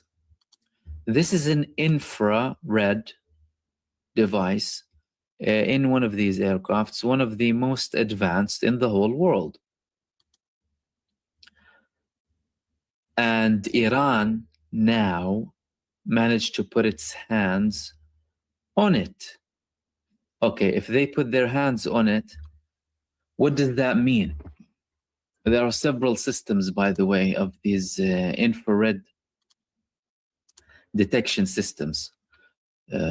One of them is called the Layer CM, and the other one is called the LAR CM. Both of them infrared devices supposed to intercept any sort of missiles coming against these aircrafts, and Iran, well, the United States hoped that it got rid of them with the explosion, but now Iran managed to lay its hand on them, and they have it with it now. They have it with Iran. What could be the problem if Iran has them now? The problem is, well, Iran can now, firstly, try and get as much information as possible. They can have a reverse engineering situation. They can have vulnerability analysis. They can have technological proliferation. And they can make it more vulnerable. And they can prepare themselves much better for next time. Because the United States is clearly planning another attack against Iran. Otherwise, they wouldn't be deploying so much, regardless of these talks, by the way. We understand very well that the talks are there and the United States is attempting, they're trying to, and Trump is saying now whether we do or not, we might have a deal. We're getting the oil as if it's the most important thing for him, when really and truly he's bound by Netanyahu's demands first and foremost, rather than anything else. So that would mean that he would go back into a war if Netanyahu asks him to go back to a war. Okay, if the United States is trying to deploy or is deploying and they're preparing for the next round, and it's only a cover-up, these talks, the United States is trying to buy time. How does that work? Because a lot of the people who say, well, why did Iran stop if they're doing very well? It's a two-way thing. If the United States wants to take a break and redeploy and send more forces, more equipment, more of anything that they need, Iran can do that too. And there are reports that Iran actually is. What is Iran doing? Iran, according to recent reports, is going to get Chinese air defense systems in the coming weeks, according to a US intelligence source who revealed this to CNN. And this was reported in the Jerusalem Post too. Beijing is preparing to transfer shoulder-fired anti-aircraft missile systems known as MANPADS. There were reports that Iran had obtained hundreds of them from Russia before. Now China is on the line too. That, of course, doesn't say anything about what Iran has done during the war. They were fighting until the last second. They were very powerful as well, and they launched their most aggressive attacks in the final days. And according to the same source, these systems pose an asymmetric threat to low-flying U.S. military aircraft, as demonstrated during the 5-week war, and they could continue to do so if the ceasefire breaks down. Two sources informed CNN that there were signs that Beijing was attempting to route shipments of the weaponry through third countries to conceal their true origin. The report also highlighted how Iran might be using the ceasefire to replenish certain weapon systems with assistance from key foreign partners. Now, that's undeniably going to happen, because anytime there is a certain break, well, both sides, again, are going to be preparing themselves for the next phase. And Iran would want to do that now because that would bolster their capabilities in case the United States has any other plans to deploy any troops to Iran. That's not going to really have a big impact on the fighter jets as much, so long as they're flying in high altitude. This is over lower altitudes. However, when anything wants to come and land, this is where things will get tricky for the United States of America or any force that would want to go to Iran. It's going to be very problematic for them. So, well, both sides are preparing. It's not just the United States. And China has great interest in Iran achieving its objectives and doing what it wants to do with the United States of America, because they're viewing it as a war where the United States is getting exhausted, depleting its capabilities, its resources. Reports that some of the cruise missiles that the United States is using are completely running out, by the way, and the production lines don't satisfy the level of demand. That's a very big problem for them. So Iran is preparing, the United States is preparing. Where are we heading to then? That is the million-dollar question. Tomorrow, Iran said they're going to give it a day. Tomorrow, that day is going to be concluded. If there are going to be any additional meetings between the American and the Iranian delegation, that would mean, necessarily, by the way, would mean that the United States had concessions. Does J.D. Vance have a mandate? You know, that's one of the most important questions here. If Pakistan is intending to delay or extend the stay of J.D. Vance in hope to reach a deal and try and convince the Iranian side, what would that do? Does he have a mandate from Trump to have certain concessions or not? And if he does, is that why Jared Kushner and Steve Witkoff are there, the higher representatives of Israel, to make sure that nothing happens, to give a call quickly so that pressure can be applied immediately, so that Trump can take a step back and adhere to the Israeli demands? Perhaps. And that will also reveal the situation moving forward. whether it's going to be an escalation or if it's going to be a de-escalation, and both the United States and Iran will actually reach a deal. That would be very dramatic, by the way. If I'd have to kind of have an input on it, I highly doubt so, because the United States had an opportunity. The United States, let me tell you that, some people don't know that, they had a golden opportunity.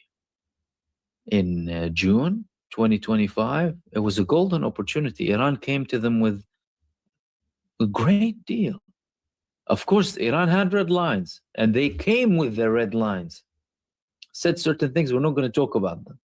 Missiles, defense capabilities, deals, and allies, don't even talk, right? We can't talk about these, none of them. And you're not entitled to, because they know the arrogance that they're dealing with. But you're worried about uranium and enrichment, and we can talk about that, no problem.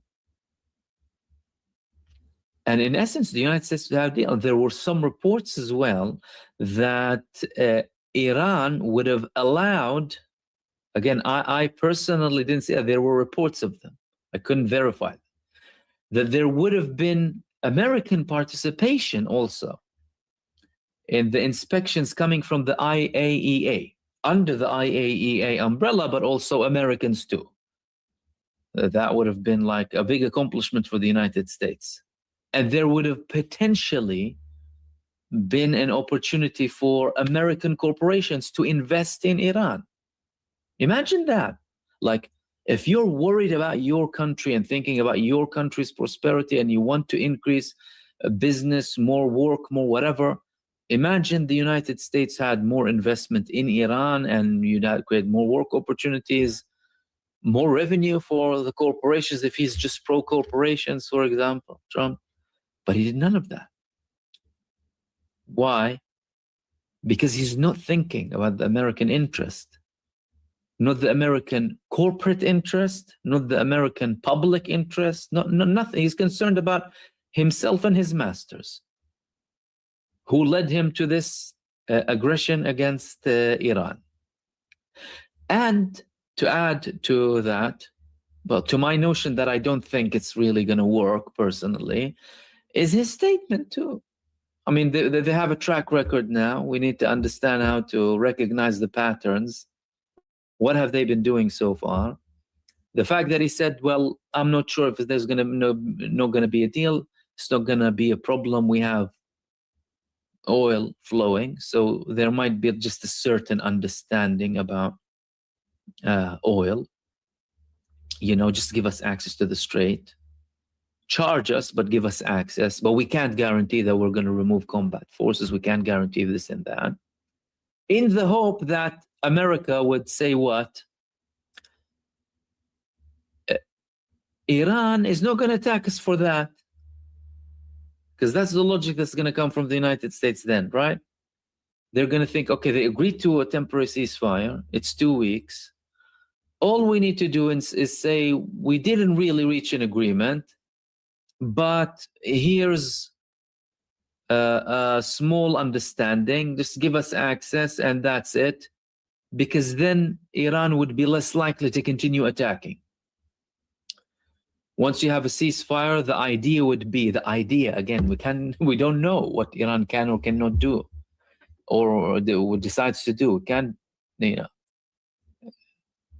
confirm what they're about to do afterwards. But the United States would think, okay, well, they've had a ceasefire for 2 weeks now.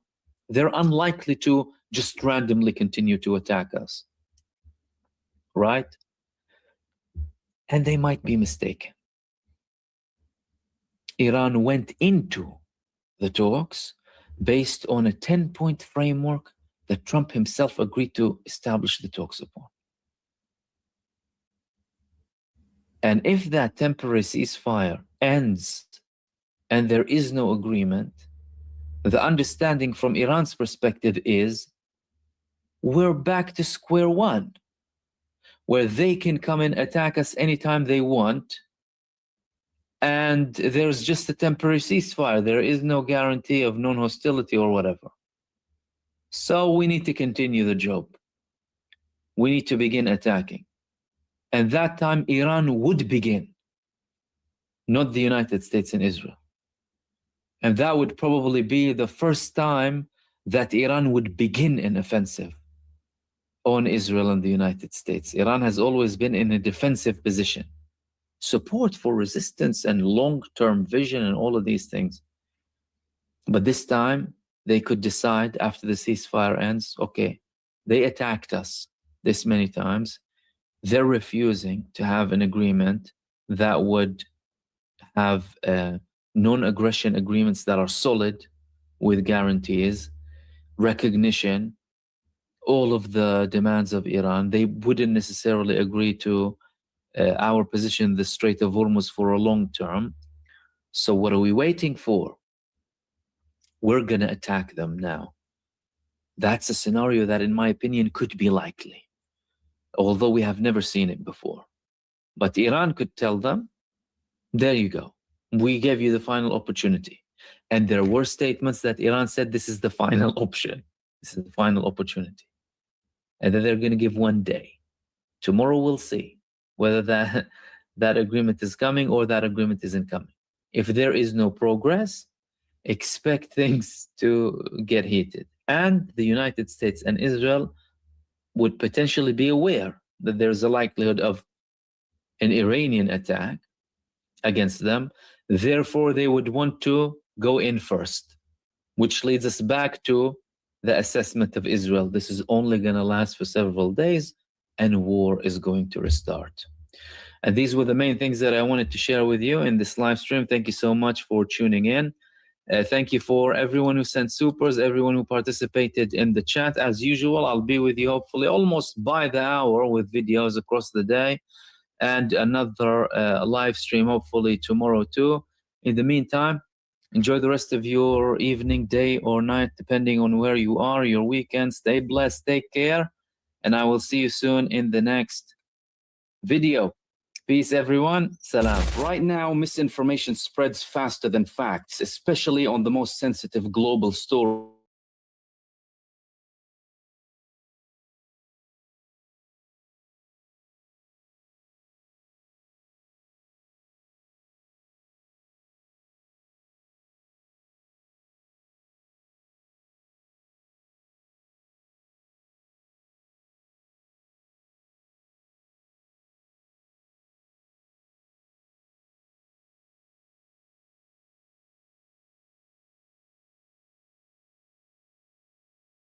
Islamabad between the United States and Iran have failed. Let me repeat that. The talks in Islamabad between the United States and Iran have failed, despite Donald Trump stating that he would agree to negotiate within Iran's 10-point framework, which began this ceasefire process leading to negotiations between the Trump regime, the United States, and Iran in Islamabad. When the negotiations started to take place in Islamabad, the Trump regime wanted to change the negotiating framework and wanted to impose Donald Trump's plans on Iran. Iran refused, said, you agreed to our framework. The negotiations lasted over 14 hours. J.D. Vance just came out moments ago and stated that the negotiations are now over. He says, Iran refuses to accept our ultimatum and our demands. And this is very bad news, J.D. Vance says, but it's much worse for Iran. It's worse news for them than it is for the United States. Moments ago, J.D. Vance went out and held a press conference saying that these peace talks are now off. Iran's refusing to accept the demands being unilaterally imposed by the United States. And I should note, while J.D. Vance is holding this press conference, folks, Donald Trump is in Florida at a UFC match right now, where Secretary of State Marco Rubio is there clapping for Donald Trump walking all around looking cognitively and physically addled at this UFC UFC match right now, while the negotiations in Islamabad have completely broken down. Folks, this appears to mean that the war is going to resume. Frankly, as I was saying before, this was a ceasefire, a name only, a way for Donald Trump just to manipulate the markets. Now, here is what J.D. Vance said in the press conference moments ago from Islamabad, saying that there is no agreement. He says Iran has chosen not to accept our terms. Here, play this clip. Marshall Munir, who were both incredible hosts, and whatever shortcomings of the negotiation, it wasn't because of the Pakistanis, who did an amazing job and really tried to help us and the Iranians bridge the gap and get to a deal. We've been at it now for 21 hours, and we've had a number of substantive discussions with the Iranians. That's the good news. The bad news is that we have not reached an agreement, and I think that's bad news for Iran much more than it's bad news for the United States of America. So we go back to the United States having not come to an agreement. We've made very clear what our red lines are, what things we're willing to accommodate them on, and what things we're not willing to accommodate them on. And we've made that as clear as we possibly could, and they have chosen not to accept our terms.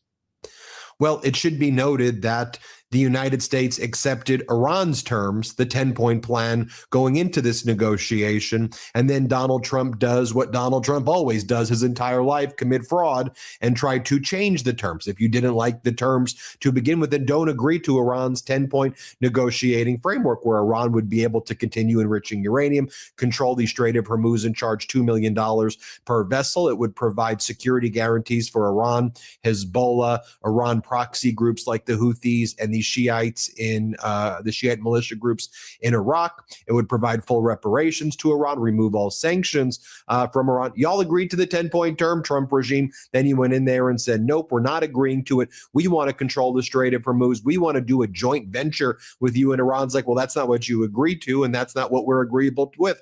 We control the Strait of Hormuz. More from J.D. Vance right here, who said, we just could not get to a situation where the Iranians were willing to accept our terms. He repeats that again. Let's play this clip.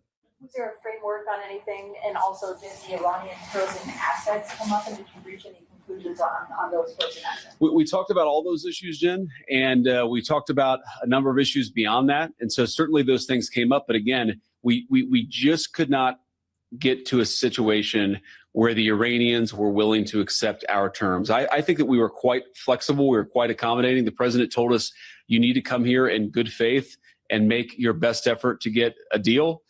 We did that. And unfortunately, we weren't able to make any headway. Preston. And then he goes on to say it's really Iran's fault because we need to see an affirmative commitment that they will not seek a nuclear weapon, and they refuse to agree to our terms on that point. Well, they agreed to your terms on that point in late February, and then you invaded with Netanyahu Iran anyway. And then in the 10-point framework, it actually says, I mean, we all read it, Iran can continue uranium enrichment. Or play this clip right here.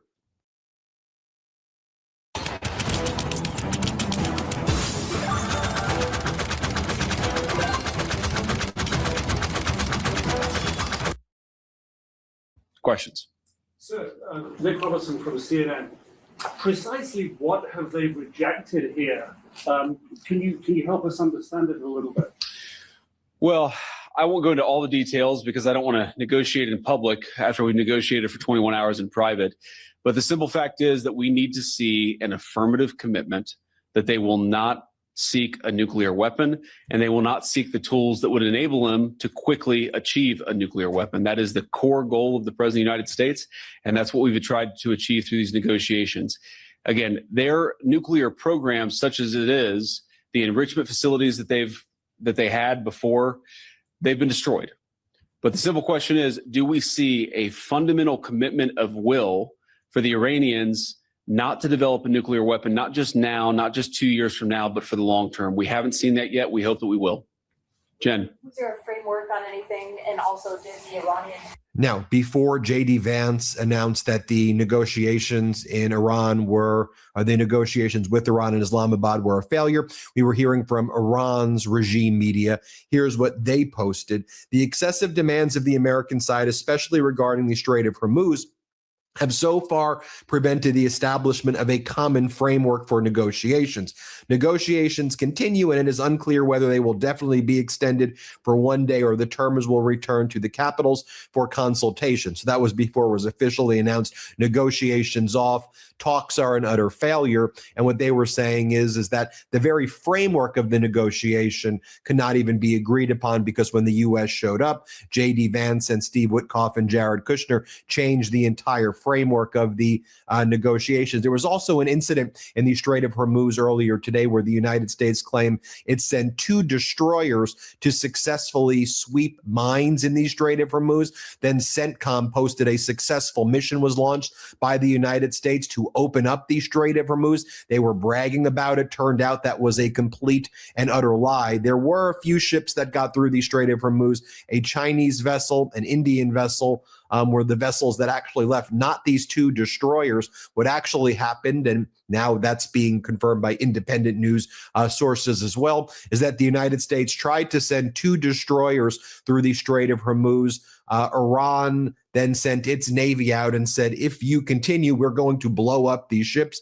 The destroyers of the United States Navy turned around and went the other way. And then CENTCOM in the United States claimed that there was a successful mission when the U.S. destroyer ships tried to sneak in during the mediation and the settlement discussions that were taking place in Islamabad. That's when the U.S. tried to use that opportunity to get the destroyers in. That was not successful, but there was the Chinese ship and the Indian ship that were able to go in there. Also, the Wall Street Journal and New York Times and others were reporting that the Chinese are now providing a lot more weapons and supplies to Iran, anti-aircraft weapons, as well as other technologies that would be critical if this war is to resume. Going back more to what Iran's media was talking about as it relates to these negotiations before it was declared a total failure. They write, a new round of trilateral negotiations between Iran, the United States, and Pakistan began just minutes ago. Tasman correspondent dispatched to the negotiation site said the following: given the excessive demands of the United States, it appears this is the Iranians' team final opportunity to the Americans for reaching a common framework for this round of talks. So, folks, we didn't even get to the framework because the U.S. showed up and tried to change the negotiating framework. So there were hours and hours of no progress. The U.S. wanted to control the Strait of Hormuz. The U.S. wanted to impose its terms. Iran said, no, they're not doing that. Iran also put out the following message through their official Navy correspondence. They write, any attempt by military vessels to pass through the Strait of Hormuz will face a firm response. The IRGC Navy has full authority and maintains intelligent control over the Strait of Hormuz, is what they write. Now, there's always a tweet for everything. Donald Trump back on January 3rd, 2020 writes, Iran never won a war, but never lost a negotiation. Now, before Donald Trump went to that UFC fight and before the negotiations officially were declared a failure, Donald Trump was giving a bizarre and deranged press conference from outside of the White House where he said, we're sweeping the Strait of Hormuz. Whether we make a deal or not, we've won. Like a miracle, the Strait of Hormuz is open. No, Iran controls the Strait of Hormuz. You tried to send destroyers in there while there were negotiations taking place in Islamabad, and then that destroyer turned the opposite direction. Here's what Donald Trump said. Play this clip. We're going to see what happens. We're in very deep negotiations with Iran. We win regardless. We've defeated them militarily. They've dropped a couple of water mines. You call them water mines in the boat. We've defeated all of their water boats too. Their Navy has gone 158 ships. They have 28 water droppers, mine droppers, they call them. All of them are sunk. They probably have a couple of mines in the water. We have mine sweepers out there. We're sweeping the strait. In addition to that, we're negotiating. Whether we make a deal or not makes no difference to me. Then a reporter said, so it's clear that Iran is not going to leave the Strait of Hormuz. And then Trump starts yelling at the reporter. Play this clip.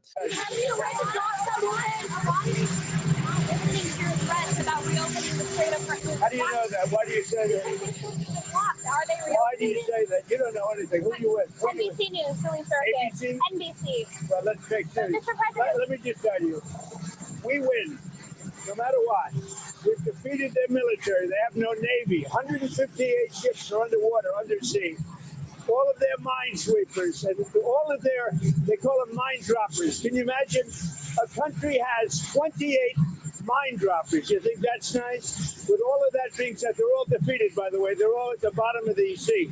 Now, with all of that, they have no navy. They have no radar. They have no air force. Their leaders are all dead. Khomeini is gone. For many years, he ruled. He's gone. With all of that, let's see what happens. But from my standpoint, I don't care. And Donald Trump's like, even though we don't need to do anything and we don't like NATO and we don't care about Europe or our allies, he's like, that doesn't matter. We're still cleaning up the Strait of Hormuz anyway. Play this clip. The media credibility down to 13%. Think of it. We defeated their Navy. We defeated their Air Force. We defeated their anti-aircraft. We defeated their radar. We defeated their leaders. Their leaders are all dead. And now all we do is we'll open up the strait, even though we don't use it, because we have a lot of other countries in the world that do use it that are either afraid or weak or cheap. I don't know what it is, but we were not helped by NATO, that I can tell you. Then Donald Trump responds to a reporter asking about the possibility that China is sending weapons to Iran. Here's what Donald Trump said. He just starts like getting angry and starts yelling. Here, play this clip. Let's see what happens. But from my standpoint, I don't care.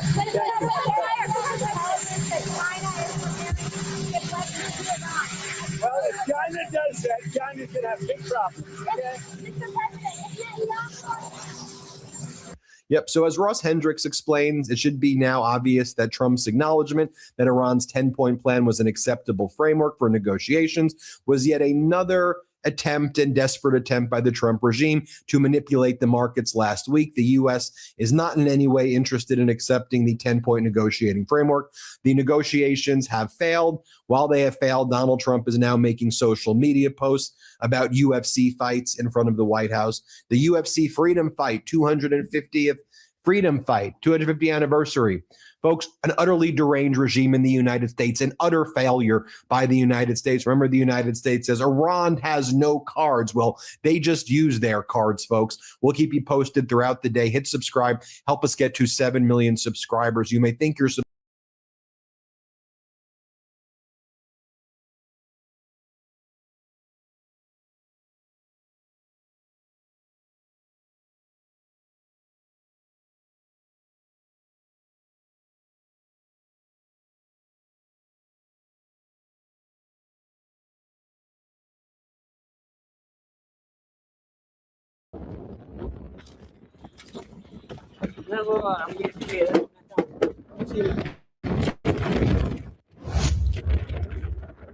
Iran has shown that a U.S. raid south of Isfahan some time ago, presented as a pilot rescue operation, an operation to infiltrate Iranian nuclear facilities, turned into a chaotic firefight, a withdrawal under fire, and a major U.S. defeat. Press TV of Iran released an AI-based video on April 8, 2026, and published information obtained from high-ranking Iranian sources, describing how the operation was miscalculated by the U.S. in their belief that Iranian forces would be fooled by the missing pilot. The operation was unrelated to the pilot rescue, and was preceded by extensive reconnaissance of Isfahan area by the U.S. several days before reaching the site. Based on the previous reconnaissance, an abandoned airport near one of the nuclear facilities in Isfahan was selected as the landing site for C-130 aircraft. Based on available information, the exact location of the abandoned airport used in the U.S. operation in southern Isfahan province has never been officially stated. The general location is known to be near the rural area around Shareza, described as a simple airstrip or agricultural airstrip. Another candidate, the most geographically plausible, is Jamboza Airfield, in a small village with a simple runway, suitable for covert operations.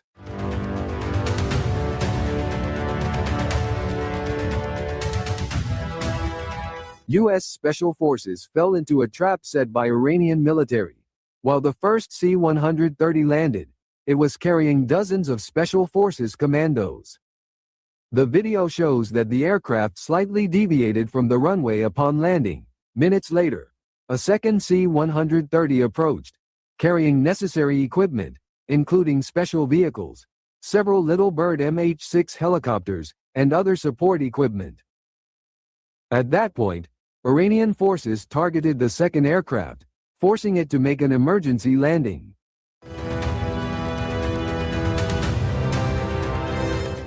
Two Black Hawk helicopters arrived after the second aircraft landed.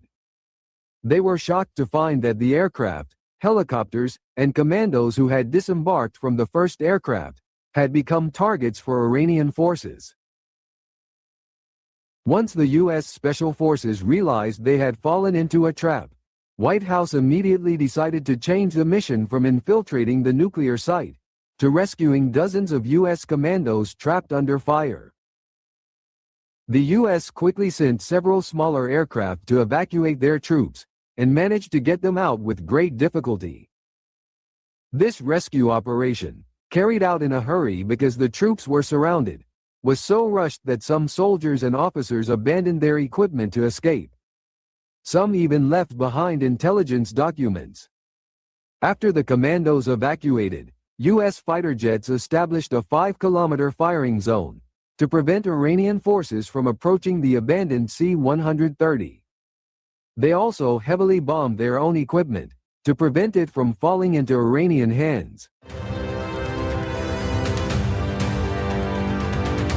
According to Iran, what Trump is promoting as a victory in the operation is an attempt to cover up the failure of an operation aimed at infiltrating Iranian nuclear facilities. Press TV released footage on April 6 of the wreckage south of Isfahan, where a U.S. Special Operations C-130 aircraft burned. It was a war that should never have happened, but something will eventually come to light. Iranian authorities have now recovered the charred remains of the plane, scattered across the desert. Twisted metal, engines, fuselage parts, and classified avionics reduced to charred wire litter the ground as workers walk the site.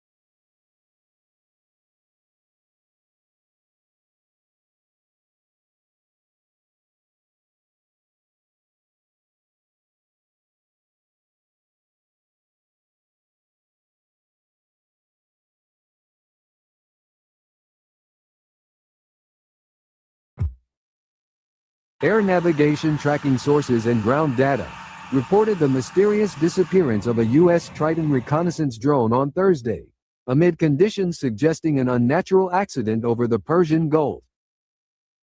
According to flight radar tracking data, a U.S. Navy intelligence, surveillance, and reconnaissance drone MQ-4C Triton sent a distress signal just hours before critical Iran-U.S. ceasefire talks in Islamabad.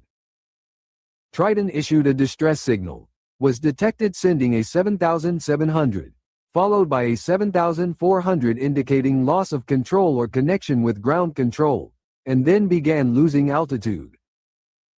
Triton experienced a sharp and sudden drop in altitude from 50,000 feet to below 10,000 feet, before disappearing completely from radar. Triton made a sharp turn in its path and inexplicably headed northeast, before its trail broke off, likely free-falling into the sea off the coast of Iran. It is noteworthy that MQ-4C Triton is the most advanced maritime version of Global Hawk reconnaissance drone, and the most expensive with a value exceeding $200 million. Initial reports indicate that the U.S. Central Command, CENTCOM, leadership is remaining silent, amid questions about whether the downing was caused by a serious technical malfunction, an attack via an electronic warfare system, or direct targeting by air defense systems in the region. Its loss during a spy mission represents a major intelligence gap amid current regional tensions, with several sources believing the Triton was shot down by advanced Iranian air defenses.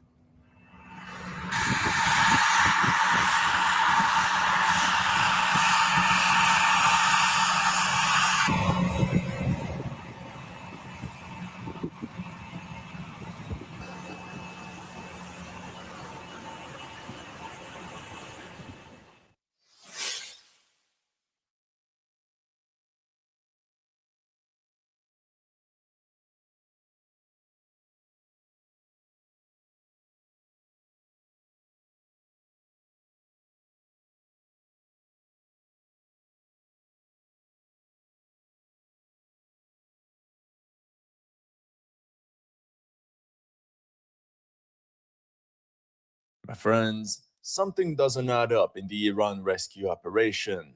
Check this out. We were told not one but two C-130s got stuck in sand. How is that even possible? That's literally their job, to operate in any type of terrain. For example, in this video, you can see a C-130 landing in the middle of the desert.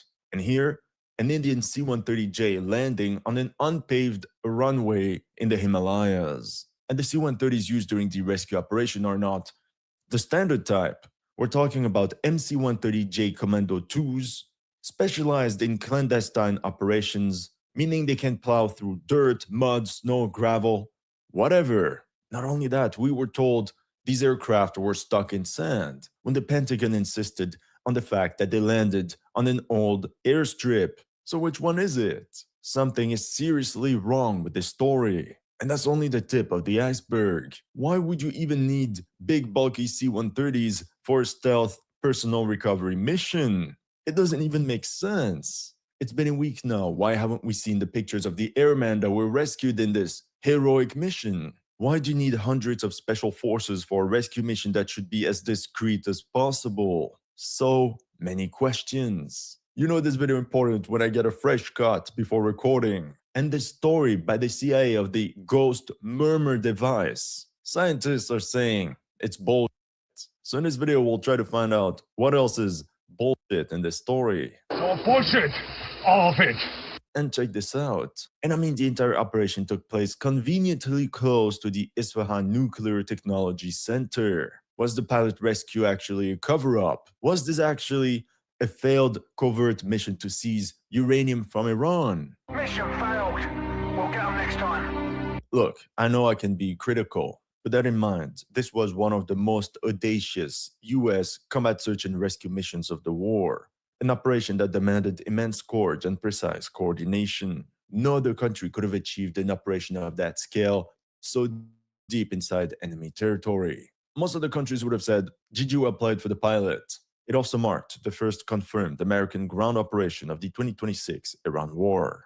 But before we start, a quick word from today's sponsor. You know, when I'm doing research as a creator, I often have to talk with combat veterans or people that are specialized in certain topics. But when I'm having these meetings, it's difficult to stay engaged in the conversation while taking notes at the same time. It becomes hard to keep track of everything that was said. These experts jump from one topic to another. Sometimes people interrupt each other. And in the end, it doesn't take long for my notes to become very messy. And then I would waste way too much time trying to piece everything back together. Then I started using Plod Note Pro, the sponsor of today's video. Plod is my note-taking assistant. You only have to press this button, put it on the table, and it will turn all of your meetings into clean, actionable, and shareable notes with zero effort. This is beautiful because it can record conversations from up to 16 feet or 5 meters. Now, the real value of the Plod Note Pro is what happens after. It transcribes everything, shows who said what, and when you go on the app, it provides you with a helpful summary as well as the main talking points. It just makes meetings so much easier. I can even ask Plod questions about past recordings or use it to draft follow-ups based on what was discussed. A note-taking assistant. Now, I know what you will say. Why not use your phone? Technologically, this thing is impressive because the battery can run up to 50 hours. Just to put things into perspective, that's about 50 meetings. That's why in the past months, I only had to recharge it once. And if you're someone that needs to record things on the move, you can use the Plod's Note Pin S, which, as you can see, can be worn as a pin or even on your wrist. For example, I like to use it like this because I like to go for walks and brainstorm ideas for future videos at the same time. Plod also meets global privacy standards, which is obviously extremely important for any tool I'm using to record sensitive information. Everything is protected with enterprise-level security. It's honestly one of those tools that saves me a lot of time. If you want to check it out, the link is in the description below, or you can scan the QR code on screen. Once again, thank you to Plod for sponsoring this video. First things first. Now the Iranians claim they knew about the operation and that it was a big ambush. They even released this AI-generated video to showcase what happened. According to them, look, I don't think so. If that was the case, and if that was actually a prepared ambush site, then the Iranians suck. All you need is to place a couple mines on the runway, have guys with manpads and machine guns all around the valley, hidden FPV drone operators, and they could have turned the entire rescue mission into a train wreck. It would have been worse than what happened in Mogadishu with Black Hawk Down. Let's be honest, the Iranians are coping big time. Actually, some Iranian analysts have focused on what the operation reveals about Iran's defenses. The fact that large transport aircrafts and accompanying helicopters were able to penetrate deep into Iranian territory raises concerns about gaps in airspace security. And now the Iranian command fears that the Americans can just do it again, but on a bigger scale. Anyway, to fully understand what happened, I suggest we start from the beginning. It all started on the 3rd of April when the IRGC released this footage of a US fighter jet being shot down over Iran. Locals found the crash site and was soon confirmed to be an F-15E Strike Eagle, call sign Dude 44, from the 494th Fighter Squadron based at RAF Base Lakenheath. So we know for a fact that an F-15 was shot down. In the video, we can also see the two airmen eject from the aircraft. Meanwhile, Iranian state media released photos of the wreckage, including an ejection seat. By that time, the F-15's pilot and the weapons system officer were both at large. The US Air Force immediately launched a rescue operation. As you can understand, the capture of any of these two airmen would have been a political embarrassment for the US government. Around the same time, an HC-130J Combat King II and two HH-60G Pavehawks specialized in combat search and rescue operations were spotted in Korguli and Boyaramad province, near the town of Behbahan. In this video, we can clearly see the HC-130J refueling the helicopters, and that's where this video of the refueling was geolocated near Zaras. Naturally, because of that, it was believed that the F-15E crashed in this area. And that's what I reported in my last video, because that was all the information we had available at that time. So, for the purists, what we just saw were not HH-60G Pavehawks, but the modernized version meant to replace it, the 60W Jolly Green. That's when CBS announced that the pilot had been recovered. More specifically, the plane's pilot was in constant communication with his unit and rescued about 6 hours later by a force. But the helicopter that went to rescue him was targeted by small arms fire. TWZ reported, after picking up the F-15E pilot, the HH-60W Jolly Green was engaged by every single person in Iran who had a small arms weapon, and one of the aircraft took several hits. And that means that Dude 44 Alpha, the pilot, was rescued in broad daylight. After the operation, some people on Twitter geolocated this picture showing the F-15E's debris. We can see the image, and this is the same spot on the 3D map. This location was also confirmed with the Sentinel-2 satellite imagery with this car on the landscape, because we know the US Air Force bombed the F-15E's crash site. Now, instead of being geolocated in southwestern Iran, as was originally believed, the wreckage was geolocated only 25 kilometers south of Isfahan. It's a major urban area. The distance between the two spots is 240 kilometers. All I can say when I look at the map is that the pilot was very lucky to have ejected in this area where there's nobody. A couple hundred meters to the north, and he would have been GG well played. The closest settlement is 2.5 kilometers away from the wreckage, and there's also this big highway in close proximity. But that's not all. Ironically, there's also a prison only 1,500 meters away from the crash site. Imagine if he had ejected and fell right inside the prison.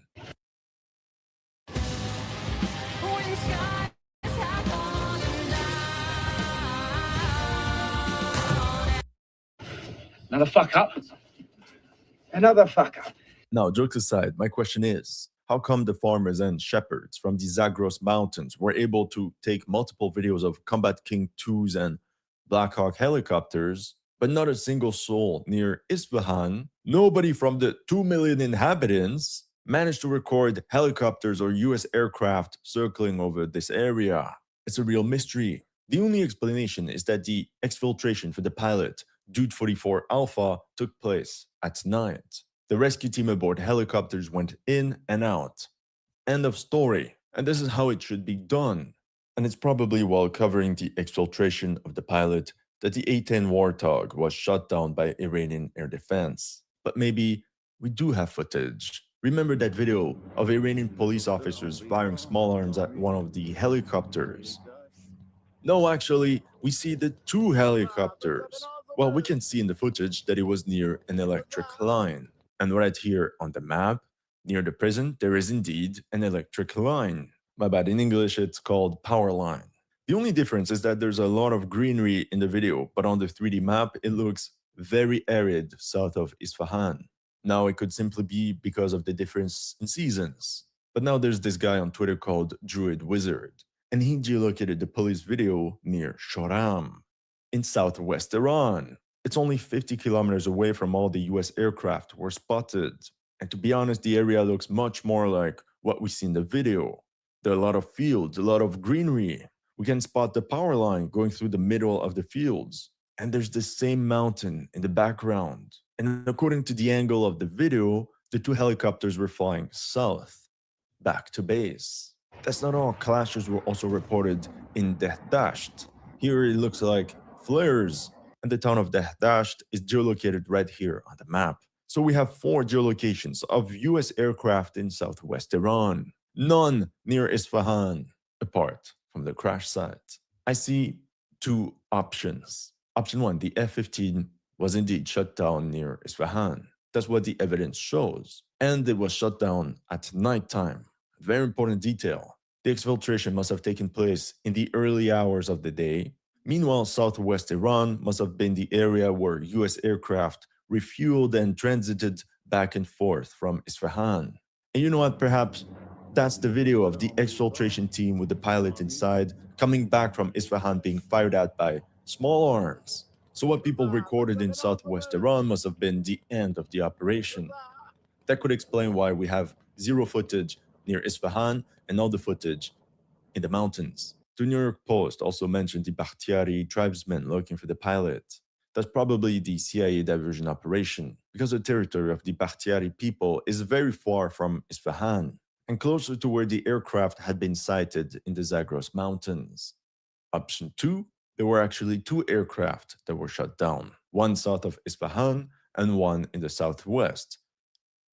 And this one was kept hush-hush. That could explain why one rescue mission was swift, but the other one took more work. But then again, where's the crash site for the second aircraft? Up until now, it can make sense, but that's when things start to get shady. The weapons systems officer, Dude 44 Bravo, was still missing. That's when we're also told the weapons systems officer held the rank of colonel. How come the Wazzle is a colonel? And what was he doing in such a mission? Don't you find this strange? Now, according to what I've read, maybe it was actually a lieutenant colonel, an 05. And the media, they don't know the difference, and they just said colonel. Maybe he wanted a promotion, who knows? But yeah, I still find it strange. Not only that, we were told that he managed to evade the Iranians for nearly 2 days by climbing the tall, narrow mountain, all while being injured with a sprained ankle.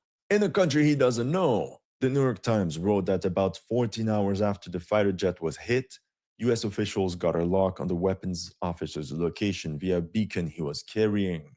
What happened during these 14 hours? Some people claim he was unconscious after the ejection. Maybe.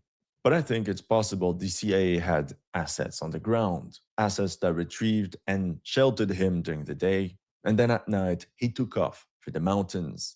But once again, it's speculation.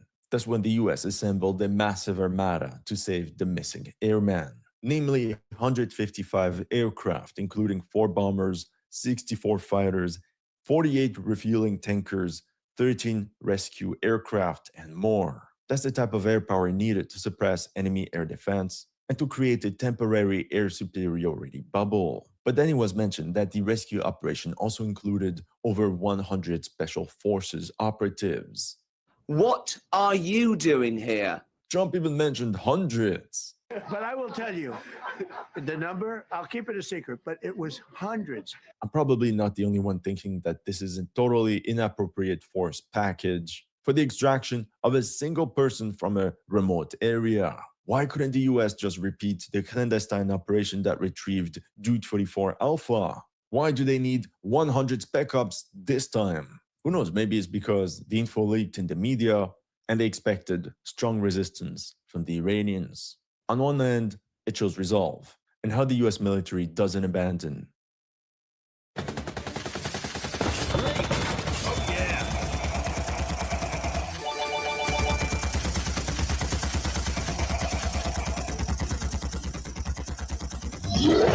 No.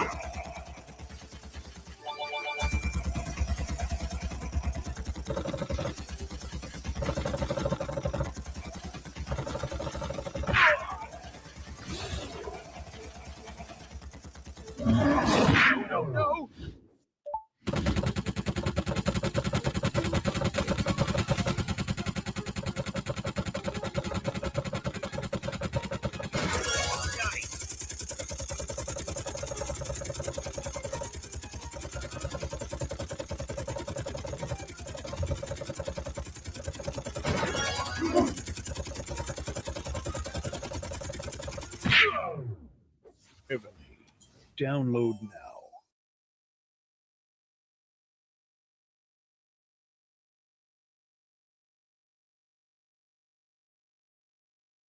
This is how easy it is to buy shares of properties on RealBricks. You can scroll down to a property that you're interested in. Anyone behind. Americans are very proud of this doctrine. When other militaries around the world think it's fatal to confuse tactical sentimentality with strategic logic. Also, like we've said at the beginning of the video, the capture of one of these airmen would have been a major PR victory for Iran. But still, that's a lot of resources to save one guy. At the same time, apparently he was a colonel. That's why I want to tell you the story about the rescue of Bat-21 Bravo. On April 2nd, 1972, during the Easter Offensive, 53-year-old navigator U.S. Air Force Lieutenant Colonel ICL Gene Hambleton, call-signed Bat-21 Bravo, was the sole survivor when his EB-66 was shot down by North Vietnamese SA-2 SAM. He stayed more than 11 days behind enemy lines, and this was the largest combat search and rescue operation of the entire Vietnam War. Over 100 fixed-wing aircraft, multiple OV-10 Broncos as forward air controllers, as well as multiple HH-53 Jolly Green Giant helicopters and even B-52 Stratofortresses were involved in this operation to create a safe corridor to Bat-21 Bravo. However, this combat search and rescue operation was costly. 5 additional aircraft were destroyed, 11 Americans were KIA, and another 2 were captured to prevent one guy from being captured by the North Vietnamese. It was a heavy price to pay. But check this out. In the end, it's a small covert river operation led by US Navy SEAL and a South Vietnamese commando that infiltrated enemy lines and rescued the navigator. 2 guys, that's what we call a clandestine mission. They didn't need 100 US Army Rangers. Anyway, let's go back to Iran. Fast forward to the following images. We can clearly see the crash site of multiple aircraft. Everything is burned down, and people were quick to compare it to the aftermath of Operation Eagle Claw. Analysts observed the wreckage of 2 C-130 Hercules transport aircraft and 4 MH-6 Little Birds. I mean, that's not unthinkable, because 2 MH-6 can be transported inside each C-130 in a folded configuration. Then they're rolled off via the rear ramp, after which the crews can unload, reassemble the helicopters, and have them flying in under 15 minutes. 2 C-130s, 4 MH-6 Little Birds.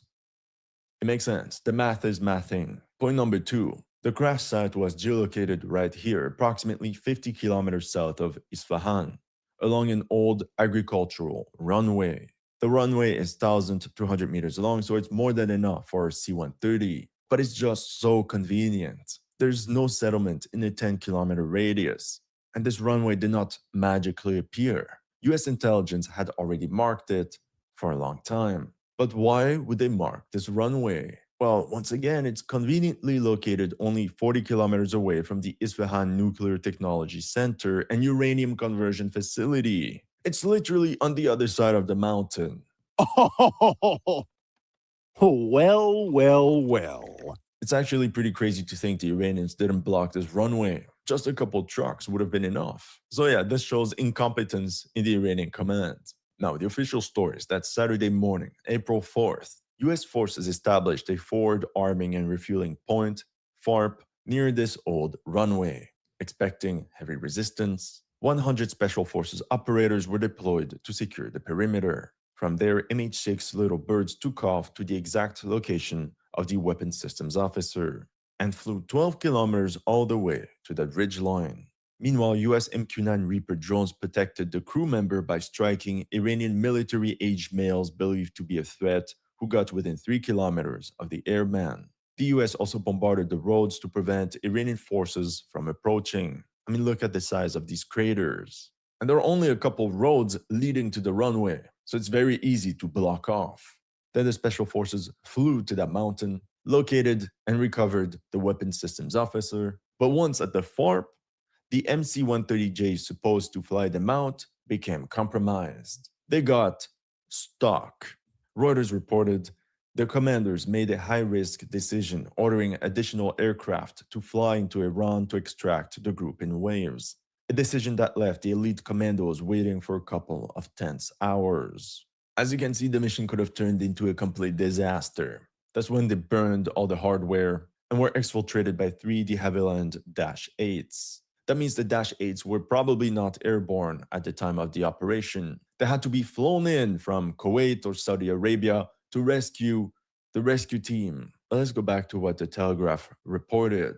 The 2 C-130's nose gears got stuck in the dirt. Look, I find it very unlikely for MC-130J Super Herculeses specifically meant for this type of operation. The fact that it happens to one is already extremely unlikely, but 2 of them at the same time, nah.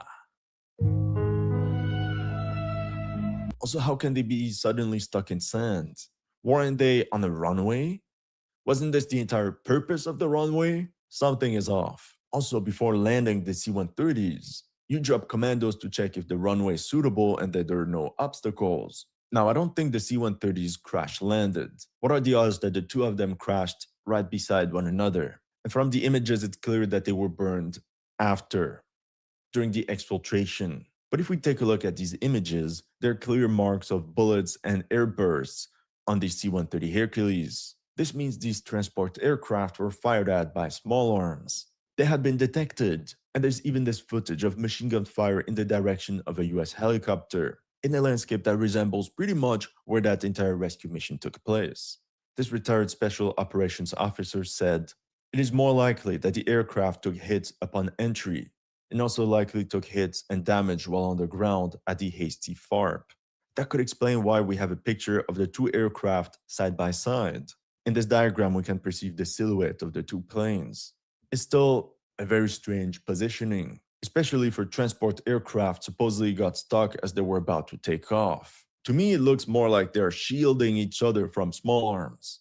Look, I don't know, we'll know the full extent of the operation in 10, 20 years. It's also weird that people found random ID cards at the crash site, IDs of female maintenance crews. What were they doing there?